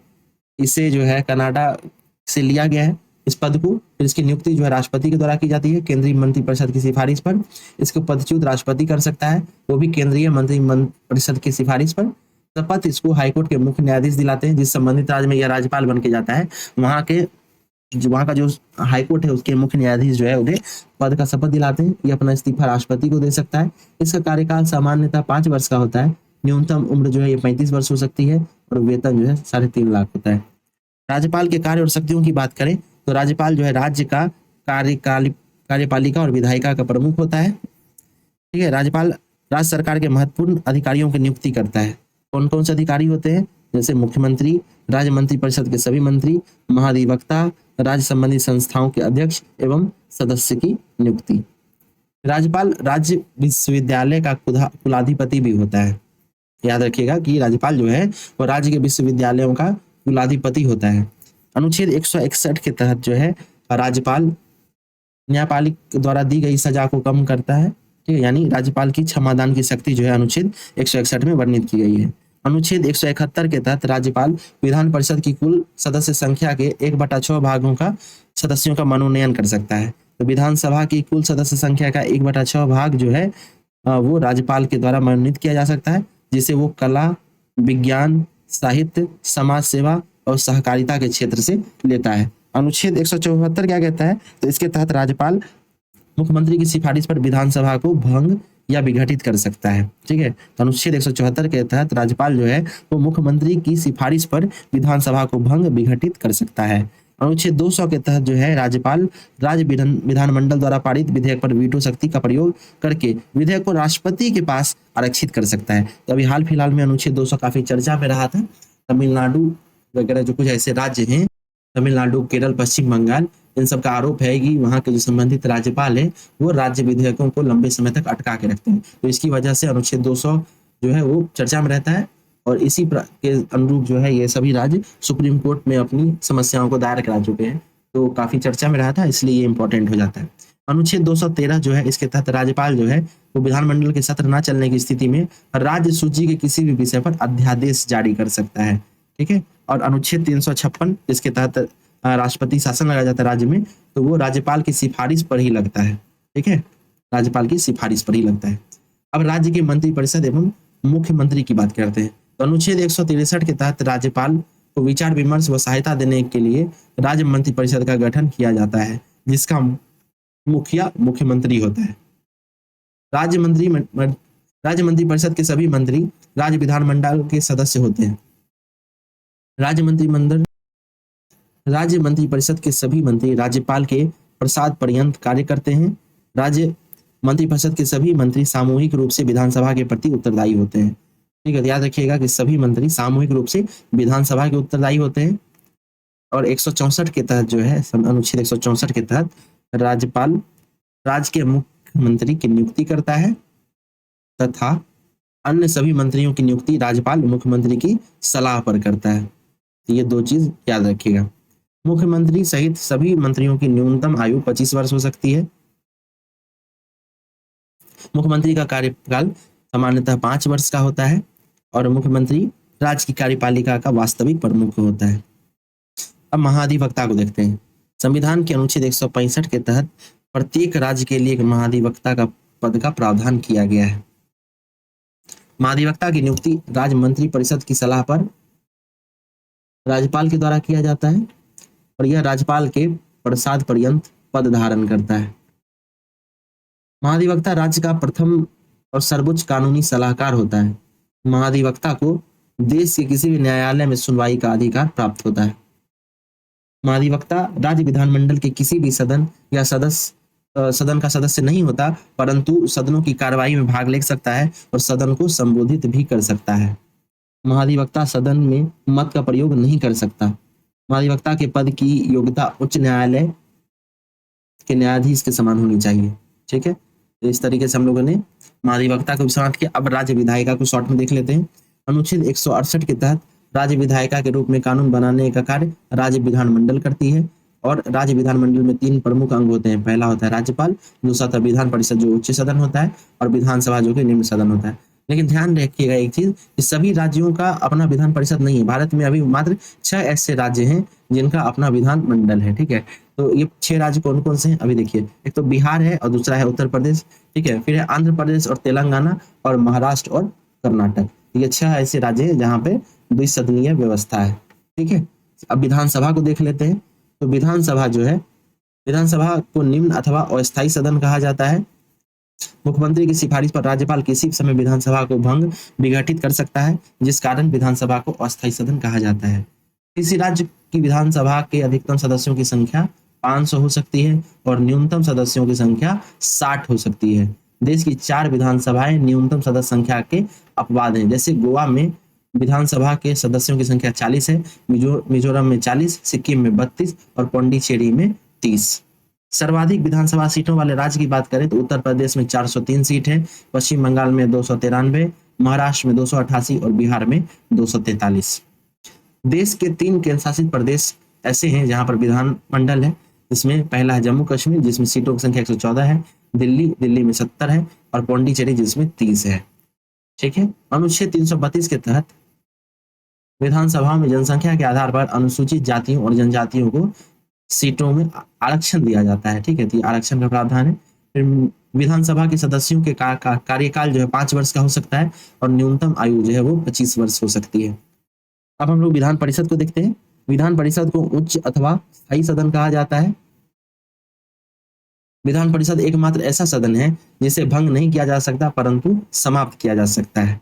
ठीक है, तो इसको भंग नहीं किया जा सकता लेकिन इसको समाप्त किया जा सकता है। वर्तमान में केवल 6 ऐसे राज्य हैं जहां पर विधान परिषद विद्यमान है। ये 6 राज्य कौन कौन से हैं? उत्तर प्रदेश, बिहार, महाराष्ट्र, कर्नाटक, आंध्र प्रदेश और तेलंगाना। किसी राज्य की विधान परिषद की कुल सदस्यों की संख्या जो है उस राज्य की विधानसभा के कुल सदस्यों की संख्या का 1/3 से अधिक नहीं हो सकता। ठीक है, तो याद रखिएगा कि 1/3 जो है उससे अधिक नहीं हो सकता, यानी विधानसभा में जितने सदस्य हैं उसका 1/3 ही विधान परिषद की सदस्यों की संख्या हो सकती है। किसी राज्य की विधान परिषद में न्यूनतम सदस्यों की संख्या 40 हो सकती है। ठीक है, तो ये भी याद रखिएगा कि किसी राज्य की विधान परिषद में न्यूनतम सदस्यों की संख्या 40 हो सकती है। सर्वाधिक विधान परिषद सीटों वाली जो राज्य है उसमें उत्तर प्रदेश में 100 सीट है, महाराष्ट्र में 78, बिहार में 75, कर्नाटक में 75, आंध्र प्रदेश में 50 और तेलंगाना में 40। विधान परिषद के सदस्यों का कार्यकाल 6 वर्ष का होता है और प्रत्येक दूसरे वर्ष जो है 1/3 सदस्य जो है वो सेवानिवृत्त यानी रिटायर हो जाते हैं और उनके स्थान पर नए सदस्य निर्वाचित होते हैं। विधान परिषद का सदस्य बनने के लिए न्यूनतम आयु कितनी है? तो 30 वर्ष है। विधान परिषद किसी साधारण विधेयक को अधिकतम 4 माह तक और धन विधेयक को अधिकतम 14 दिनों तक रोक सकती है। ठीक है, साधारण विधेयक को 4 माह तक और धन विधेयक को 14 दिनों तक रोक सकती है। उसके बाद विधान परिषद अपने सदस्यों में से एक सभापति तथा एक उपसभापति का चुनाव करती है। अब हम लोग राज्य न्यायपालिका की बात करते हैं, यानी हाईकोर्ट्स की बात करेंगे। राज्य की न्यायपालिका में एक उच्च न्यायालय एवं उसके नीचे अधीनस्थ न्यायालय होते हैं। अधीनस्थ न्यायालय का अनुच्छेद 233 से लेकर 237 तक प्रावधान किया गया है।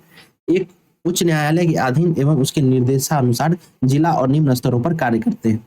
अब उच्च न्यायालय की बात करें तो राज्य के न्यायिक प्रशासन में उच्च न्यायालय जो कि अनुच्छेद 214 से 232 तक स्थित है वह शीर्ष स्थिति में होती है। भारत में सर्वप्रथम उच्च न्यायालय की स्थापना जो है 1862 में कलकत्ता में हुई थी। उसके बाद जो है मुंबई और फिर मद्रास में भी उच्च न्यायालय बनाया गया था। देश का चौथा उच्च न्यायालय जो है 1866 में कलकत्ता में बना, सॉरी इलाहाबाद में बना। ठीक है, तो पहला जो है वो कलकत्ता में 1862 में, फिर उसी के बाद जो है मद्रास और बंबई में, और फिर चौथा उच्च न्यायालय जो है 1866 में इलाहाबाद में बना। संविधान का अनुच्छेद 214 के तहत प्रत्येक राज्य के लिए एक उच्च न्यायालय की व्यवस्था की गई है। ठीक है, तो प्रत्येक राज्य के लिए एक उच्च न्यायालय की व्यवस्था अनुच्छेद 214 के तहत की गई है। 7वें संविधान संशोधन अधिनियम 1956 के तहत यह प्रावधान किया गया कि एक उच्च न्यायालय दो या दो से अधिक राज्यों एवं संघ राज्य क्षेत्रों के लिए साझा उच्च न्यायालय बन सकता है। वर्तमान में कुल मिलाकर 25 उच्च न्यायालय की संख्या है। ठीक है, तो वर्तमान में कितने हैं? 25 हैं। उच्च न्यायालय के न्यायाधीश पर एक नजर देखते हैं। तो इसकी नियुक्ति किनके द्वारा की जाती है? राष्ट्रपति के द्वारा। पदच्युत किया जा सकता है सांसद के द्वारा। शपथ राज्यपाल के समक्ष दिलाया जाता है। इस्तीफा ये राष्ट्रपति को देते हैं। इनका कार्यकाल निर्धारित नहीं होता है। इनका अधिकतम आयु क्या हो सकता है? तो 62 वर्ष। याद रखिएगा, सुप्रीम कोर्ट के न्यायाधीश का जो अधिकतम आयु होता है वो 65 वर्ष होता है, लेकिन हाई कोर्ट का जो न्यायाधीश होता है उसका अधिकतम आयु 62 वर्ष हो सकता है। और इनके वेतन की बात करें तो इनका वेतन जो है ये ऐसे चेंज होता रहता है, तो इतना इंपॉर्टेंट नहीं है। उच्च न्यायालय का न्यायाधीश बनने के लिए किसी व्यक्ति को भारत का नागरिक होना चाहिए। ठीक है, तो उच्च न्यायालय का न्यायाधीश बनने के लिए किसी व्यक्ति को भारत का नागरिक होना चाहिए, तथा वह व्यक्ति किसी निम्न न्यायालय में कम से कम 10 वर्ष तक न्यायाधीश रहा हो, या उच्च न्यायालय या विभिन्न न्यायालयों में मिलाकर 10 वर्ष तक वकील रहा हो। तो या तो 10 वर्ष जो है वो न्यायाधीश रहा हो, या 10 वर्ष तक वकील या ऑफिसर रहा हो। ठीक है, अब हम लोग स्थानीय स्वशासन को देखते हैं। उसके अंतर्गत सबसे पहले पंचायत देखेंगे। तो लॉर्ड रिपन को भारतीय स्वशासन का जनक माना जाता है। 1882 में रिपन प्रस्ताव को भारतीय स्वशासन का मैग्ना कार्टा कहा जा सकता है।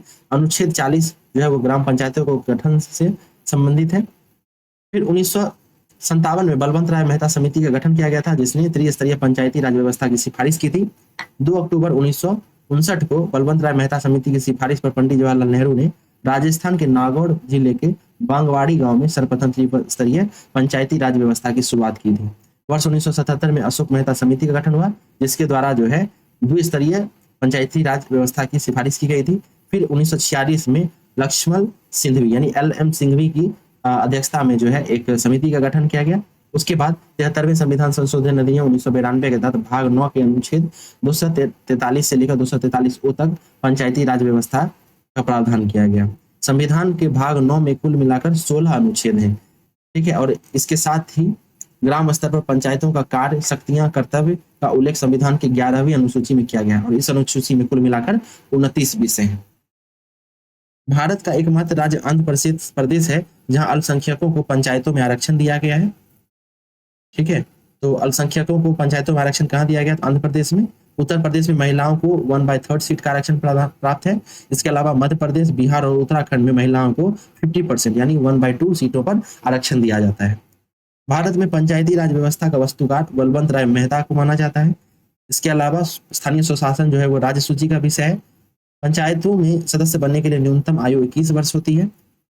फिर अरुणाचल प्रदेश एक ऐसा राज्य है जहां पर अनुसूचित जाति को सीटों का आरक्षण नहीं दिया गया है। मेघालय, मिजोरम और नागालैंड में पंचायतों का गठन नहीं किया जाता, बल्कि इन राज्यों में एक स्तरीय जनजाति परिषद कार्य करती है। 24 अप्रैल को प्रतिवर्ष पंचायती राज दिवस मनाया जाता है।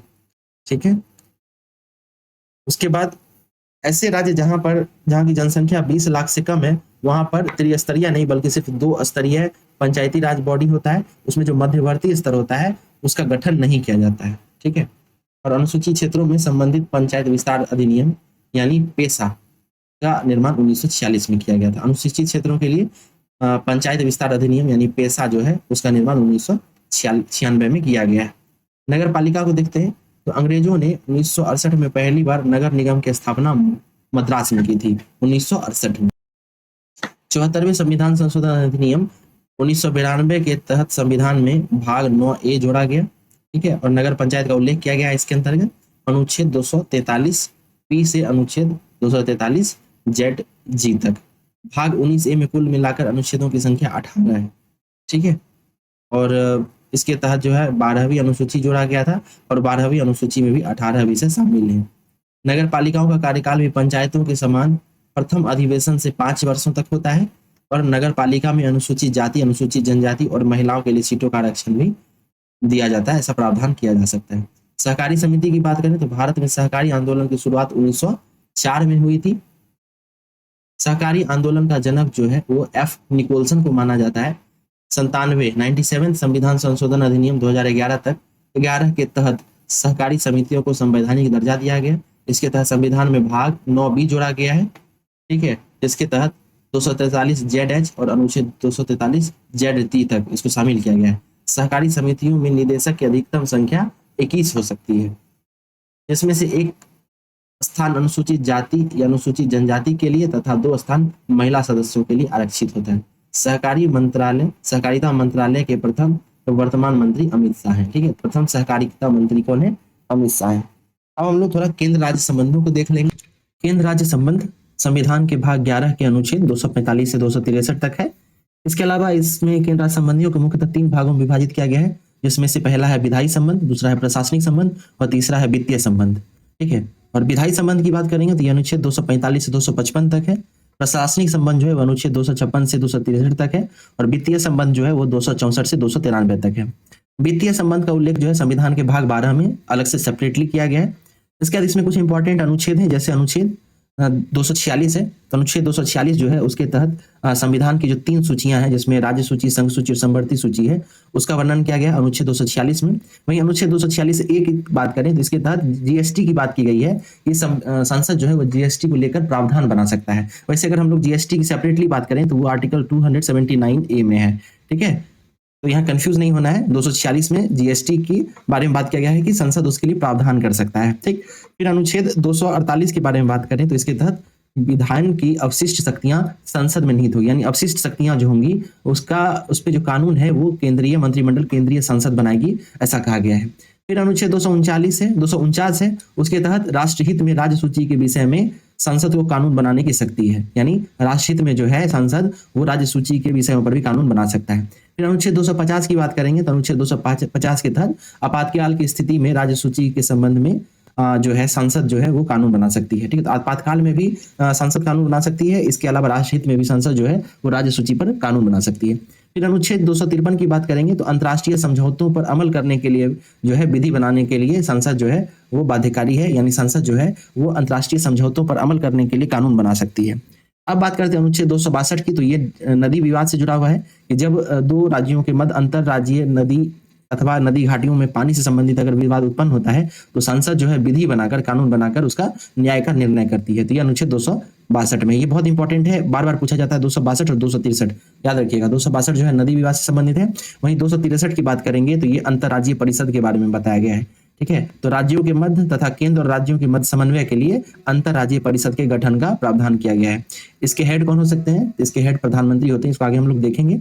फिर 101वां संविधान संशोधन अधिनियम जो है 101 कॉन्स्टिट्यूशनल अमेंडमेंट एक्ट 2016, इसके तहत अनुच्छेद 279A जोड़ा गया और इसके तहत जो राष्ट्रपति ने जीएसटी परिषद की स्थापना की, ठीक है। तो 279A में जीएसटी परिषद के बारे में बात किया गया। वहीं जीएसटी की बात करें तो ये 1 जुलाई 2017 से लागू हुआ और इसके अध्यक्ष जो है वो वित्त मंत्री होते हैं, ठीक। फिर केंद्र राज्य संबंधों के संदर्भ में कुछ जो है आयोग का गठन किया गया है, तो उसका मैंने यहाँ पे क्विकली एक आपको लिस्ट दे दिया है, तो ये याद रखिएगा। सबसे पहला क्या है? प्रशासनिक सुधार आयोग, जिसका गठन 1966 में होता है और इसके अध्यक्ष श्री मोरारजी देसाई थे। फिर राजमन्नार की अध्यक्षता में राजमन्नार आयोग का गठन होता है 1969 में। फिर सरकारिया के अध्यक्षता में जो है 1983 में सरकारिया आयोग और उसके बाद पंछी आयोग जो है 2007 में गठन होता है। तो ये सारा जो आयोग मैंने बताया ये केंद्र राज्य संबंधों के पुनर्मूल्यांकन के लिए लाया गया था। तो आयोग जरूर याद रखिएगा, ये चारों आयोग और इसका साथ इसके वर्ष भी याद रखिएगा, ठीक है। चलिए अब आगे हम लोग संवैधानिक और गैर संवैधानिक निकायों के बारे में बात करेंगे। तो संवैधानिक निकाय में सबसे पहले हम लोग वित्त आयोग की बात करते हैं। वित्त आयोग जो है इसका वर्णन संविधान के भाग 12 के तहत अनुच्छेद 280 में किया गया है। यह एक अस्थायी आयोग है, प्रत्येक 5 वर्ष पर जो है राष्ट्रपति इसका गठन करते हैं। इसमें कुल सदस्यों की संख्या जो है 5 होती है, यानी अध्यक्ष सहित 5 सदस्य इसमें होते हैं और इनकी नियुक्ति केंद्र सरकार की सिफारिश पर राष्ट्रपति करते हैं। इसका कार्यकाल 5 वर्ष का होता है या फिर 65 वर्ष का, जो भी पहले हो उतना इसका कार्यकाल होता है। इस आयोग का मुख्य कार्य क्या है? तो ये केंद्र और राज्यों के मध्य करों का बंटवारा करता है। इसका मुख्य कार्य क्या है? यह केंद्र और राज्यों के मध्य करों का बंटवारा करता है, ये याद रखिएगा। फिर अब तक जो है कुल 16 वित्त आयोग का गठन किया गया है। यहाँ पे 15 लिखा गया, लेकिन याद रखिएगा 16वां वित्त आयोग का भी गठन कर दिया गया। 15वें के अध्यक्ष NK सिंह थे और 16 के जो है अरविंद पनघड़िया थे और हाल ही में जो है उन्होंने 16वें वित्त आयोग का जो रिकमेंडेशन है उसे राष्ट्रपति के समक्ष प्रस्तुत कर दिया है। वहीं पहले वित्त आयोग के अध्यक्ष की बात करें तो वो KC नियोगी थे। अब हम लोग संघ लोक सेवा आयोग यानी यूपीएससी की बात करेंगे। तो यूपीएससी जो है इसका उल्लेख संविधान के भाग 14 में किया गया है और यह अनुच्छेद ये जो है अनुच्छेद 315 में किया गया है। तो भाग कौन सा है? भाग 14 है और अनुच्छेद 315 है। इस आयोग में एक अध्यक्ष सहित कुल 11 सदस्य हो सकते हैं और इनकी नियुक्ति भी राष्ट्रपति के द्वारा की जाती है। इनका कार्यकाल 6 वर्ष या फिर 65 वर्ष जो भी पहले हो उसका होता है। प्रथम यूपीएससी के अध्यक्ष की बात करेंगे तो ये थे एच के कृपलानी। ठीक है, एच के कृपलानी। तो प्रथम जो अध्यक्ष थे भारतीय अध्यक्ष वो एच के कृपलानी थे। और इस आयोग के वर्तमान अध्यक्ष के बारे में बताएं तो ये आप कमेंट में बताएंगे कि वर्तमान में यूपीएससी के अध्यक्ष कौन है। फिर हम लोग राज्य लोक सेवा आयोग की बात करेंगे, स्टेट पब्लिक सर्विस कमीशन की। तो ये भाग 14 में ही वर्णित है और इसका भी अनुच्छेद 315 ही है। इसमें अध्यक्ष और इनमें सदस्यों की बात करें तो इसमें भी कुल 11 सदस्य होते हैं, अध्यक्ष सहित 11 सदस्य। इनकी नियुक्ति जो है राज्यपाल के द्वारा की जाती है। यूपीएससी के अध्यक्ष और सदस्यों की नियुक्ति जो है वो राष्ट्रपति करते हैं, लेकिन राज्य लोक सेवा आयोग की जो सदस्य और अध्यक्ष होते हैं उनकी नियुक्ति राज्यपाल करते हैं। इनका कार्यकाल 6 वर्ष का होता है और अधिकतम उम्र जो है 62 वर्ष होती है। वहीं यूपीएससी के अध्यक्ष और उनके जो सदस्य होते हैं उनका कार्यकाल 6 वर्ष तथा 65 वर्ष होता है। ठीक है, तो यहाँ पे थोड़ा सा डिफरेंस याद रखिएगा कि यहाँ पे 6 वर्ष और 65 वर्ष है, वहीं राज्य लोक सेवा आयोग में 6 वर्ष 62 वर्ष है। चलिए आगे देखते हैं अगला संवैधानिक आयोग कौन सा है। तो ये है आपका केंद्रीय निर्वाचन आयोग यानी इलेक्शन कमीशन। तो इलेक्शन कमीशन जो है इसका उल्लेख संविधान के भाग 15 में किया गया है। ये बहुत इंपॉर्टेंट है, वीवीआई याद रखिएगा, भाग 15 में किया गया और अनुच्छेद जो है 324 है, अनुच्छेद 324 भाग 15। इसमें एक मुख्य चुनाव आयुक्त होते हैं तथा 2 अन्य चुनाव आयुक्त होते हैं और इनका कार्यकाल भी 6 वर्ष का होता है या फिर 65 वर्ष जो भी पहले हो। इसके अलावा इस 1989 से पहले जो है चुनाव आयोग जो है वो सिंगल बॉडी हुआ करता था, एक ही व्यक्ति चुनाव आयुक्त होते थे। लेकिन बाद में चलकर 1989 में 2 अन्य चुनाव आयुक्तों का प्रावधान किया गया और जिससे जो है ये चुनाव आयोग वो बहुसदस्यीय बन गया है। ठीक है, और वर्तमान में चुनाव आयोग चुनाव आयुक्त कौन है? मुख्य चुनाव आयुक्त, तो उनका नाम क्या है? ज्ञानेश कुमार। ठीक है, तो बाकी जो 2 अन्य चुनाव आयुक्त थे उनको आप लोग कमेंट बॉक्स में लिख के बताइए कौन है। अगला संवैधानिक आयोग है राष्ट्रीय अनुसूचित जनजाति आयोग, सॉरी अनुसूचित जाति आयोग के बारे में बात करेंगे। राष्ट्रीय अनुसूचित जाति आयोग, इसे संविधान के 89th कॉन्स्टिट्यूशनल अमेंडमेंट के द्वारा संविधान में शामिल किया गया। राष्ट्रीय अनुसूचित जाति आयोग जो है वो 89th कॉन्स्टिट्यूशनल अमेंडमेंट 2003 के तहत संविधान में जोड़ा गया और ये संविधान के भाग 16 के अनुच्छेद 338 में है। याद रखिएगा, इसे जोड़ा कब गया? 89th कॉन्स्टिट्यूशनल अमेंडमेंट एक्ट 2003 के तहत और ये संविधान के भाग 16 के अनुच्छेद 338 में है। ठीक है, इसमें एक अध्यक्ष, एक उपाध्यक्ष और 3 अन्य सदस्य होते हैं, यानी कुल मिलाकर 5 सदस्य होते हैं। एक अध्यक्ष, एक उपाध्यक्ष और 3 अन्य सदस्य। इनकी नियुक्ति राष्ट्रपति द्वारा की जाती है। इनका कार्यकाल 3 वर्ष का होता है और इनका मुख्य कार्य क्या है? इनका मुख्य कार्य है अनुसूचित जाति की सुरक्षा एवं विकास करना। आगे देखते हैं राष्ट्रीय अनुसूचित जनजाति आयोग, इसे भी 89th कॉन्स्टिट्यूशनल अमेंडमेंट एक्ट 2003 के तहत संविधान के भाग 16 के अंतर्गत ही अनुच्छेद 338 ए में जोड़ा गया है। ठीक है, तो यहाँ पे ध्यान दीजिएगा, जो अनुसूचित जाति आयोग है वो 338 में है, वहीं अनुसूचित जनजाति आयोग जो है वो अनुच्छेद 338 ए में है। ठीक है, इस आयोग में भी एक अध्यक्ष, एक उपाध्यक्ष और 3 अन्य सदस्य होते हैं। इनकी नियुक्ति भी राष्ट्रपति करता है। इनका कार्यकाल 3 वर्ष का होता है। कार्यकाल कितना होता है? 3 वर्ष। फिर राष्ट्रीय पिछड़ा वर्ग आयोग की बात करेंगे तो इसे 102वें संविधान संशोधन अधिनियम 2018 के तहत संविधान के भाग 16 के अंतर्गत ही अनुच्छेद 338 बी में जोड़ा गया है। ठीक है, और इसमें भी एक अध्यक्ष, एक उपाध्यक्ष और 3 अन्य सदस्य होते हैं। इनकी नियुक्ति भी राष्ट्रपति द्वारा की जाती है। इनका कार्यकाल भी 3 वर्ष का होता है। यहाँ पे गौर कीजिएगा कि एक ही अनुच्छेद के अंतर्गत कई चीजें जुड़ी गई हैं। यहाँ पे मैं आपको क्विकली रिवाइज करा देता हूँ। 3 आयोग जो है उसके मध्य कंफ्यूजन होता है, तो उसको एक बार रिवाइज कर लेते हैं। पहला हम लोगों ने अनुसूचित आयोग देखा यानी शेड्यूल कास्ट के लिए आयोग देखा। इसको 89th कॉन्स्टिट्यूशनल अमेंडमेंट एक्ट 2003 के तहत संविधान में जोड़ा गया है और संविधान में अनुच्छेद 338 के तहत जोड़ा गया है। इसमें एक अध्यक्ष, एक उपाध्यक्ष के साथ 3 अन्य सदस्य होते हैं। ठीक है, फिर अगला था राष्ट्रीय अनुसूचित जनजाति आयोग यानी एसटी। ठीक है, इसे भी 89th कॉन्स्टिट्यूशनल अमेंडमेंट एक्ट 2003 के द्वारा जोड़ा गया है और इसके लिए अनुच्छेद 338 ए जोड़ा गया है। उसके बाद हम लोगों ने राष्ट्रीय पिछड़ा वर्ग आयोग यानी ओबीसी अदर बैकवर्ड कास्ट के लिए देखा था। इसे अनुच्छेद 338 बी में रखा गया है और इससे संविधान में 102वें संविधान संशोधन अधिनियम 2018 के द्वारा जोड़ा गया था। इसमें भी एक अध्यक्ष, एक उपाध्यक्ष प्लस 3 अन्य सदस्य होते हैं, कुल मिलाकर 5। तो एक ही जैसा इसका कॉलिजियम होता है। ठीक है, लेकिन इसके आर्टिकल्स थोड़े अलग अलग हैं और संविधान संशोधन अधिनियम अलग है, तो याद रखिएगा। 2 का तो 89 और साल है 2003 और एक जो है वो 102वें संविधान संशोधन अधिनियम 2018 के तहत संविधान में जोड़ा गया है। ठीक है, चलिए आगे देखते हैं हम लोग कुछ गैर संवैधानिक निकाय हैं। तो इससे जो उतना क्वेश्चन वन लाइनर्स में नहीं रहता है, इससे जब हम लोग डिटेल में पढ़ेंगे तब देखेंगे। अब हम लोग राजभाषा को देख लेते हैं। तो राजभाषा जो है वो संविधान के भाग 17 के अंतर्गत अनुच्छेद 243 से लेकर 343 से लेकर 351 तक वर्णित है। ठीक है, तो भाग 17 के अंतर्गत अनुच्छेद 343 से 351 तक वर्णित है। अनुच्छेद 343 में कहा गया है कि संघ की राजभाषा हिंदी होगी और इसकी लिपि देवनागरी होगी। वहीं अनुच्छेद 344 की बात करें तो इसके तहत कहा गया है कि राष्ट्रपति राजभाषा के संबंध में आयोग का गठन कर सकते। इसमें एक अध्यक्ष और संविधान की 8वीं अनुसूची में सम्मिलित विभिन्न भाषाओं के प्रतिनिधि शामिल होंगे। पहले प्रथम राजभाषा आयोग की बात करें तो इसके अध्यक्ष बीजी खेर थे और इसे 1955 में गठित किया गया था। तो बीजी खेर का नाम याद रखिएगा, 1955 में ये आयोग गठित किया गया था, प्रथम राजभाषा आयोग। इसके अलावा राजभाषा के संबंध में संयुक्त समिति बनाने का भी जो है प्रावधान है, संयुक्त संसदीय समिति। और इस समिति में जो है 30 सदस्य होंगे, जिसमें से 20 सदस्य लोकसभा के और 10 सदस्य राज्यसभा के होंगे। इसके अलावा वर्ष 1963 में संसद ने राजभाषा अधिनियम पारित किया था। वर्तमान में 8वीं अनुसूची में 22 भाषाएं हैं। मूल रूप से सिर्फ 14 भाषाएं थी। ठीक है, तो मूल रूप से 14 भाषा थी, वर्तमान में 22 हो गई हैं। कब कब नए भाषाओं को जोड़ा गया तो ये देख लीजिए। पहला है 21वें संविधान संशोधन के तहत, तो 21वें के तहत सिंधी जोड़ा गया। ठीक है, 21वें संशोधन के तहत सिंधी जोड़ा गया। फिर 71वें संविधान संशोधन के तहत जो है 1992 में कोंकणी के साथ साथ जो है मणिपुरी और नेपाली जोड़ा है, कोंकणी, मणिपुरी और नेपाली। इसके बाद 92वें संविधान संशोधन अधिनियम 2003 के तहत बोडो, डोगरी, मैथिली और संथाली को जोड़ा गया। ठीक है, इस तरीके से 14 से बढ़कर अभी वर्तमान में 22 जो है कॉन्स्टिट्यूशनल लैंग्वेज हो गई है, शेड्यूल्ड लैंग्वेज। 14 सितंबर 1949 को हिंदी संवैधानिक रूप से राजभाषा घोषित की गई थी। इसी कारण प्रत्येक वर्ष 14 सितंबर को हम लोग हिंदी दिवस मनाते हैं। तो ये काफी इंपॉर्टेंट है, याद रखिएगा कि हम लोग 14 सितंबर को ही हिंदी दिवस इसलिए मनाते हैं क्योंकि संवैधानिक रूप से हिंदी जो है राजभाषा घोषित हो गई थी 14 सितंबर को। अनुच्छेद 348 की बात करें तो इसमें कहा गया है कि उच्चतम न्यायालय तथा उच्च न्यायालय में प्रयोग की जाने वाली भाषा कैसी होगी। ठीक है, तो अनुच्छेद 348 जो है ये सुप्रीम कोर्ट और हाई कोर्ट के लैंग्वेज से जुड़ा हुआ है। वहीं अनुच्छेद 350A की बात करें तो प्राथमिक स्तर पर मातृभाषा में शिक्षण के लिए सुविधाएं मुहैया कराई जाएंगी, ऐसा कहा गया है अनुच्छेद 350A में। और 351 में क्या कहा गया है, तो 351 में हिंदी भाषा के विकास के लिए निर्देश दिए गए हैं।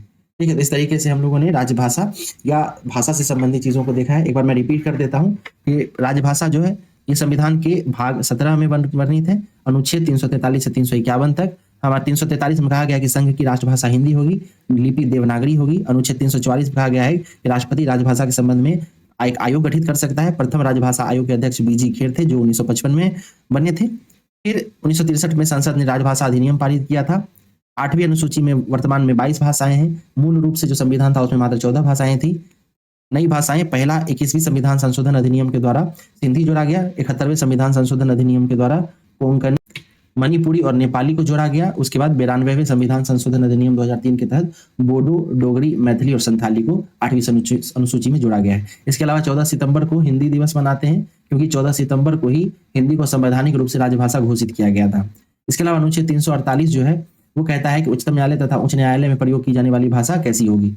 अनुच्छेद 350A कहता है कि प्राथमिक स्तर पर मातृभाषा में शिक्षण के लिए सुविधाएं होंगी। और 351 कहता है कि हिंदी भाषा के विकास के लिए जो है सरकार प्रयास करेगी। अब हम लोग आपात उपबंध को देखते हैं। तो आपातकालीन उपबंध ये संविधान के भाग 18 में वर्णित है। और अनुच्छेदों की बात करें तो 352 से लेकर 360 तक है। यह 3 प्रकार के आपातकाल है। पहला है राष्ट्रीय आपातकाल, दूसरा है राज्य आपातकाल और तीसरा है वित्तीय आपातकाल। ठीक है, आपातकाल संबंधी शक्तियां जो है राष्ट्रपति में निहित हैं। 352 की बात करें, अनुच्छेद 352 की, तो इसके तहत राष्ट्रपति जो है युद्ध, बाह्य आक्रमण, सशस्त्र विद्रोह की स्थिति में मंत्रिमंडल की सिफारिश पर राष्ट्रीय आपातकाल की घोषणा कर सकता है। मूल संविधान में अनुच्छेद 352 के तहत आंतरिक अशांति शब्द का उल्लेख किया गया था, परंतु 44वें संविधान संशोधन के में जो है संशोधित करके आंतरिक अशांति को हटाकर सशस्त्र विद्रोह कर दिया गया है। ठीक, उसके बाद भारत में वर्तमान में अब तक 3 बार जो है राष्ट्रीय आपातकाल लग चुके हैं। पहला लगा था भारत चीन युद्ध 1962 के तहत, दूसरा लगा था भारत पाक युद्ध के समय में 1971 में, और तीसरा लगा था आंतरिक अशांति के मामला 1975 में। ये 1975 वाला जो इमरजेंसी है आपातकाल, ये काफी जो है कॉन्ट्रोवर्शियल रहा था। ठीक है, तो इसी के उपलक्ष्य में हम लोग 25 जून को संविधान हत्या दिवस भी मनाते हैं। चलिए अगला है राष्ट्रीय आपातकाल को एक बार में सिर्फ 6 महीने तक लगाया जा सकता है। और 6 माह करके अधिकतम समय तक बढ़ाया जा सकता है, यानी अनिश्चित समय तक इसको बढ़ाया जा सकता है, लेकिन एक बार में मात्र 6 महीने के लिए लगेगा। फिर अनुच्छेद 359 की बात करें तो 359 जो है वो राष्ट्रीय आपातकाल की स्थिति में अनुच्छेद 20 तथा 21 को छोड़कर अन्य सभी मौलिक अधिकार निलंबित हो जाएंगे, ऐसा प्रावधान करता है। याद रहे कि अनुच्छेद 20 और 21 जो है वो किसी भी परिस्थिति में निलंबित नहीं होता है। फिर अनुच्छेद 356 की बात करेंगे तो इसके तहत राष्ट्रपति किसी भी राज्य का संवैधानिक तंत्र विफल होने की स्थिति में राज्यपाल की सिफारिश पर राज्य में राष्ट्रपति शासन की घोषणा करता है। और फिर राज्य में जो आपातकाल लगेगा वह एक बार में अधिकतम 6 महीने तक लगाया जा सकता है, और विशेष परिस्थिति में इसे बढ़ाकर 3 वर्ष किया जा सकता है। ठीक, एक बार में 6 महीने लगेगा और विशेष परिस्थिति में इसे बढ़ाकर 3 वर्ष किया जा सकता है। सर्वाधिक बार राष्ट्रपति शासन की बात करें तो उत्तर प्रदेश में 10 बार, मणिपुर में 10 बार, बिहार में 8 बार लगाया गया। सर्वाधिक बार राष्ट्रपति शासन इंदिरा गांधी 49 बार लगाई थी। छत्तीसगढ़ और तेलंगाना जो है ऐसे 2 राज्य हैं जहां पर अभी तक राष्ट्रपति शासन नहीं लगा है। उसके बाद अनुच्छेद 360 की बात करेंगे तो इसमें जो है देश की वित्तीय स्थायित्व या साख पर खतरे होने की स्थिति में केंद्रीय मंत्रिमंडल की सिफारिश पर वित्तीय आपातकाल की घोषणा राष्ट्रपति के द्वारा की जाती है। अभी तक जो है एक बार भी ऐसा नहीं लगाया गया है, भारत में अभी भी वित्तीय आपातकाल नहीं लगा है, लेकिन जब कभी वित्तीय आपातकाल की स्थिति होगी तो उसे एक बार में अधिकतम 6 महीने तक लगाया जा सकता है, और 6 माह करके इसे अनिश्चित समय तक बढ़ाया जा सकता है। ठीक है, एक चीज विशेष याद रखिएगा कि वित्तीय आपातकाल एकमात्र ऐसा आपातकाल है जिसकी न्यूनतम अवधि 2 माह होगी, यानी एक बार अगर वित्तीय आपातकाल लग गया तो वो कम से कम 2 महीने तक तो लगा ही रहेगा। ठीक है, चलिए अब हम लोग संविधान संशोधन प्रक्रिया को देखते हैं। तो संविधान संशोधन जो हो संविधान के भाग 20 के अंतर्गत अनुच्छेद 368 में है। ठीक है, और संसद को संविधान संशोधन करने की शक्ति प्रदान कर गई है, और संविधान संशोधन की प्रक्रिया जो है वो हम लोगों ने दक्षिण अफ्रीका के संविधान से लिया है। संविधान में 3 प्रकार के संशोधन का वर्णन किया गया है। पहला है साधारण बहुमत, दूसरा है विशेष बहुमत, और तीसरा है विशेष बहुमत एवं राज्यों के अनुमोदन द्वारा। संविधान में संशोधन के लिए विधेयक को संसद के किसी भी सदन में प्रस्तुत किया जा सकता है, और संविधान संशोधन विधेयक के मामले में लोकसभा एवं राज्यसभा यानी दोनों सदनों को बराबर शक्तियां प्राप्त हैं।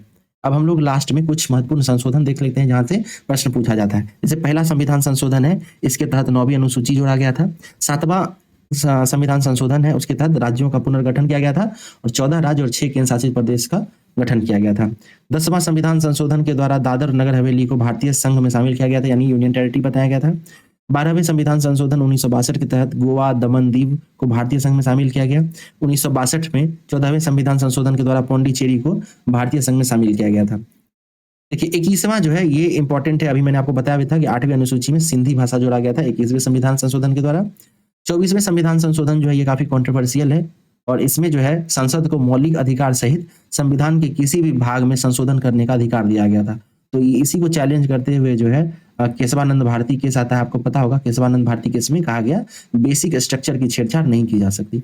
36वें संविधान संशोधन अधिनियम 1975 के द्वारा सिक्किम को भारतीय संघ में के 22वें राज्य के रूप में सम्मिलित किया गया। 42वें संविधान संशोधन को जो है लघु संविधान भी कहा जाता है। इसके तहत मौलिक कर्तव्य जोड़े गए सरदार स्वर्ण सिंह समिति की अनुशंसा पर। इसमें लोकसभा और विधानसभा के कार्यकाल को बढ़ाकर 5 वर्ष से 6 वर्ष कर दिया गया। राष्ट्रपति को मंत्रिपरिषद की सलाह के अनुसार कार्य करने के लिए बाध्य किया गया। प्रस्तावना में पंथ निरपेक्षता, समाजवादी और अखंडता शब्द जोड़े गए। इसके अलावा शिक्षा, वन्य जीव, जनसंख्या नियंत्रण और परिवार नियोजन जैसे विषयों को संवर्ती सूची में शामिल किया गया, यानी राज्य सूची से निकाल कर इन सबको जो है संवर्ती सूची में डाला गया। 44वें संविधान संशोधन अधिनियम 1978 की बात करें तो इसमें लोकसभा तथा विधानसभा का कार्यकाल पुनः घटाकर 5 वर्ष कर दिया गया। आंतरिक अशांति शब्द, जो राष्ट्रीय आपात की घोषणा में जो आंतरिक अशांति शब्द का प्रयोग किया गया था उसे हटाकर सशस्त्र विद्रोह कर दिया गया। वहीं संपत्ति के अधिकार को मौलिक अधिकार की श्रेणी से हटाकर कानूनी अधिकार बना दिया गया, और ये अनुच्छेद 300 के क्लाउज 1 में इसको शामिल किया गया, अनुच्छेद 300 के क्लाउज ए में। आपको ये बताना है कि संविधान के किस भाग में इसको जोड़ा गया है। चलिए 52वें संविधान संशोधन अधिनियम 1985 के तहत जो है 10वीं अनुसूची जोड़ी गई, जो कि दल बदल को रोकने के लिए लाया गया था। इसके अलावा हम लोग 61वें संविधान संशोधन को देखते हैं। इसके तहत मताधिकार की उम्र को 21 वर्ष से घटाकर 18 वर्ष कर दिया गया था। 69 कॉन्स्टिट्यूशनल अमेंडमेंट एक्ट के द्वारा राष्ट्रीय राजधानी क्षेत्र दिल्ली को जो है एनसीआर का दर्जा दिया गया था ना। दिल्ली जो है ना वो दिल्ली से दिल्ली एनसीआर बन गया था, नेशनल कैपिटल रीजन। 71वें संविधान संशोधन के द्वारा 8वीं अनुसूची में कोंकणी, मणिपुरी और नेपाली भाषा को जोड़ा गया। 73वें संविधान संशोधन के द्वारा 11वीं अनुसूची जोड़कर पंचायती राज को जोड़ा गया। 74वें संविधान संशोधन के तहत 12वीं अनुसूची जोड़कर नगर स्थानीय शासन को जोड़ा गया। ठीक है, नगरीय स्थानीय शासन को।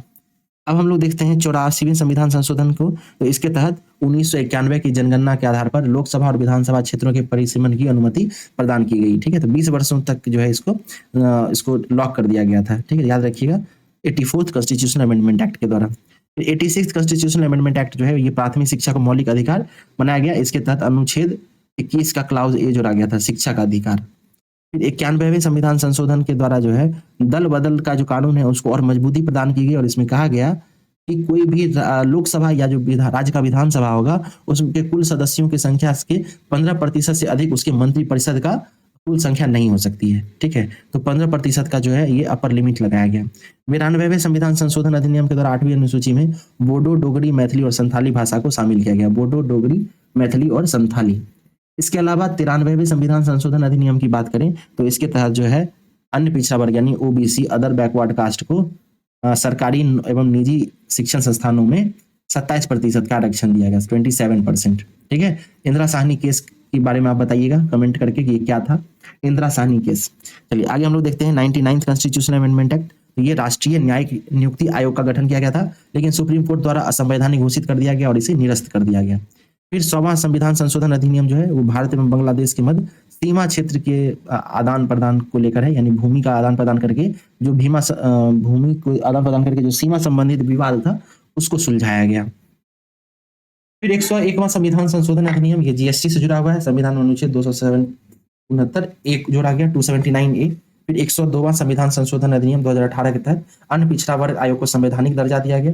103वां संविधान संशोधन के तहत ईडब्ल्यूएस आरक्षण दिया गया, इकोनॉमिक वीकर सेक्शन को 10% आरक्षण दिया गया है। ठीक है, उसके बाद 104वां संविधान संशोधन की बात करें तो लोकसभा तथा राज्य विधानमंडलों में अनुसूचित जाति एवं जनजाति की सीटों के आरक्षण को 10 वर्षों के लिए बढ़ाया गया।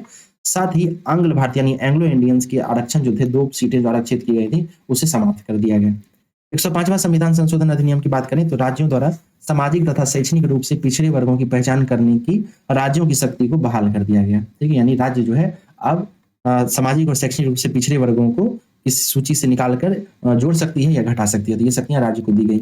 इसके अलावा इसमें एक नया संविधान संशोधन अधिनियम 106 याद कर लीजिएगा, और ये जो है महिला आरक्षण से जुड़ा हुआ है। ठीक है, लोकसभा में तथा जो राज्यों का जो विधानसभा होता है उसमें जो है महिलाओं को 33% आरक्षण देने की बात कही गई थी। ठीक है, लोकसभा में तथा विधानसभा में महिलाओं को 33% आरक्षण। कौन से संविधान संशोधन अधिनियम द्वारा? 106वें संविधान संशोधन अधिनियम द्वारा। तो इस तरीके से हम लोगों ने पॉलिटी का एक क्विक रिवीजन कर लिया है। लगभग 1 से 1 घंटे और 1.5 घंटे के अंतर्गत जो पूरा पॉलिटी रिवाइज हो जाएगा आपका। इसको आप 1 से 2 बार देखेंगे, कोई रिवाइज करेंगे, और ये पीडीएफ के साथ अगर आप इसको देखते जाएंगे तो पूरा पॉलिटी जो है जहां से महत्वपूर्ण सवाल पूछे जाते हैं, निश्चित रूप से पूछे जाते हैं, वो आपका एक बार में बहुत तेजी से रिवाइज हो जाएगा। तो ये वीडियो आपको अगर अच्छा लगा तो इसे लाइक करें, शेयर करें, सब्सक्राइब करें। अन्य वीडियो आएंगे। आप अगर आपको किसी विशेष वीडियो चाहिए किसी विशेष टॉपिक से जुड़ा हुआ तो उसे आप कमेंट बॉक्स में लिख सकते हैं, उस पर जल्द ही वीडियो ला दिया जाएगा। मिलते हैं अगले वीडियो में, तब तक के लिए धन्यवाद।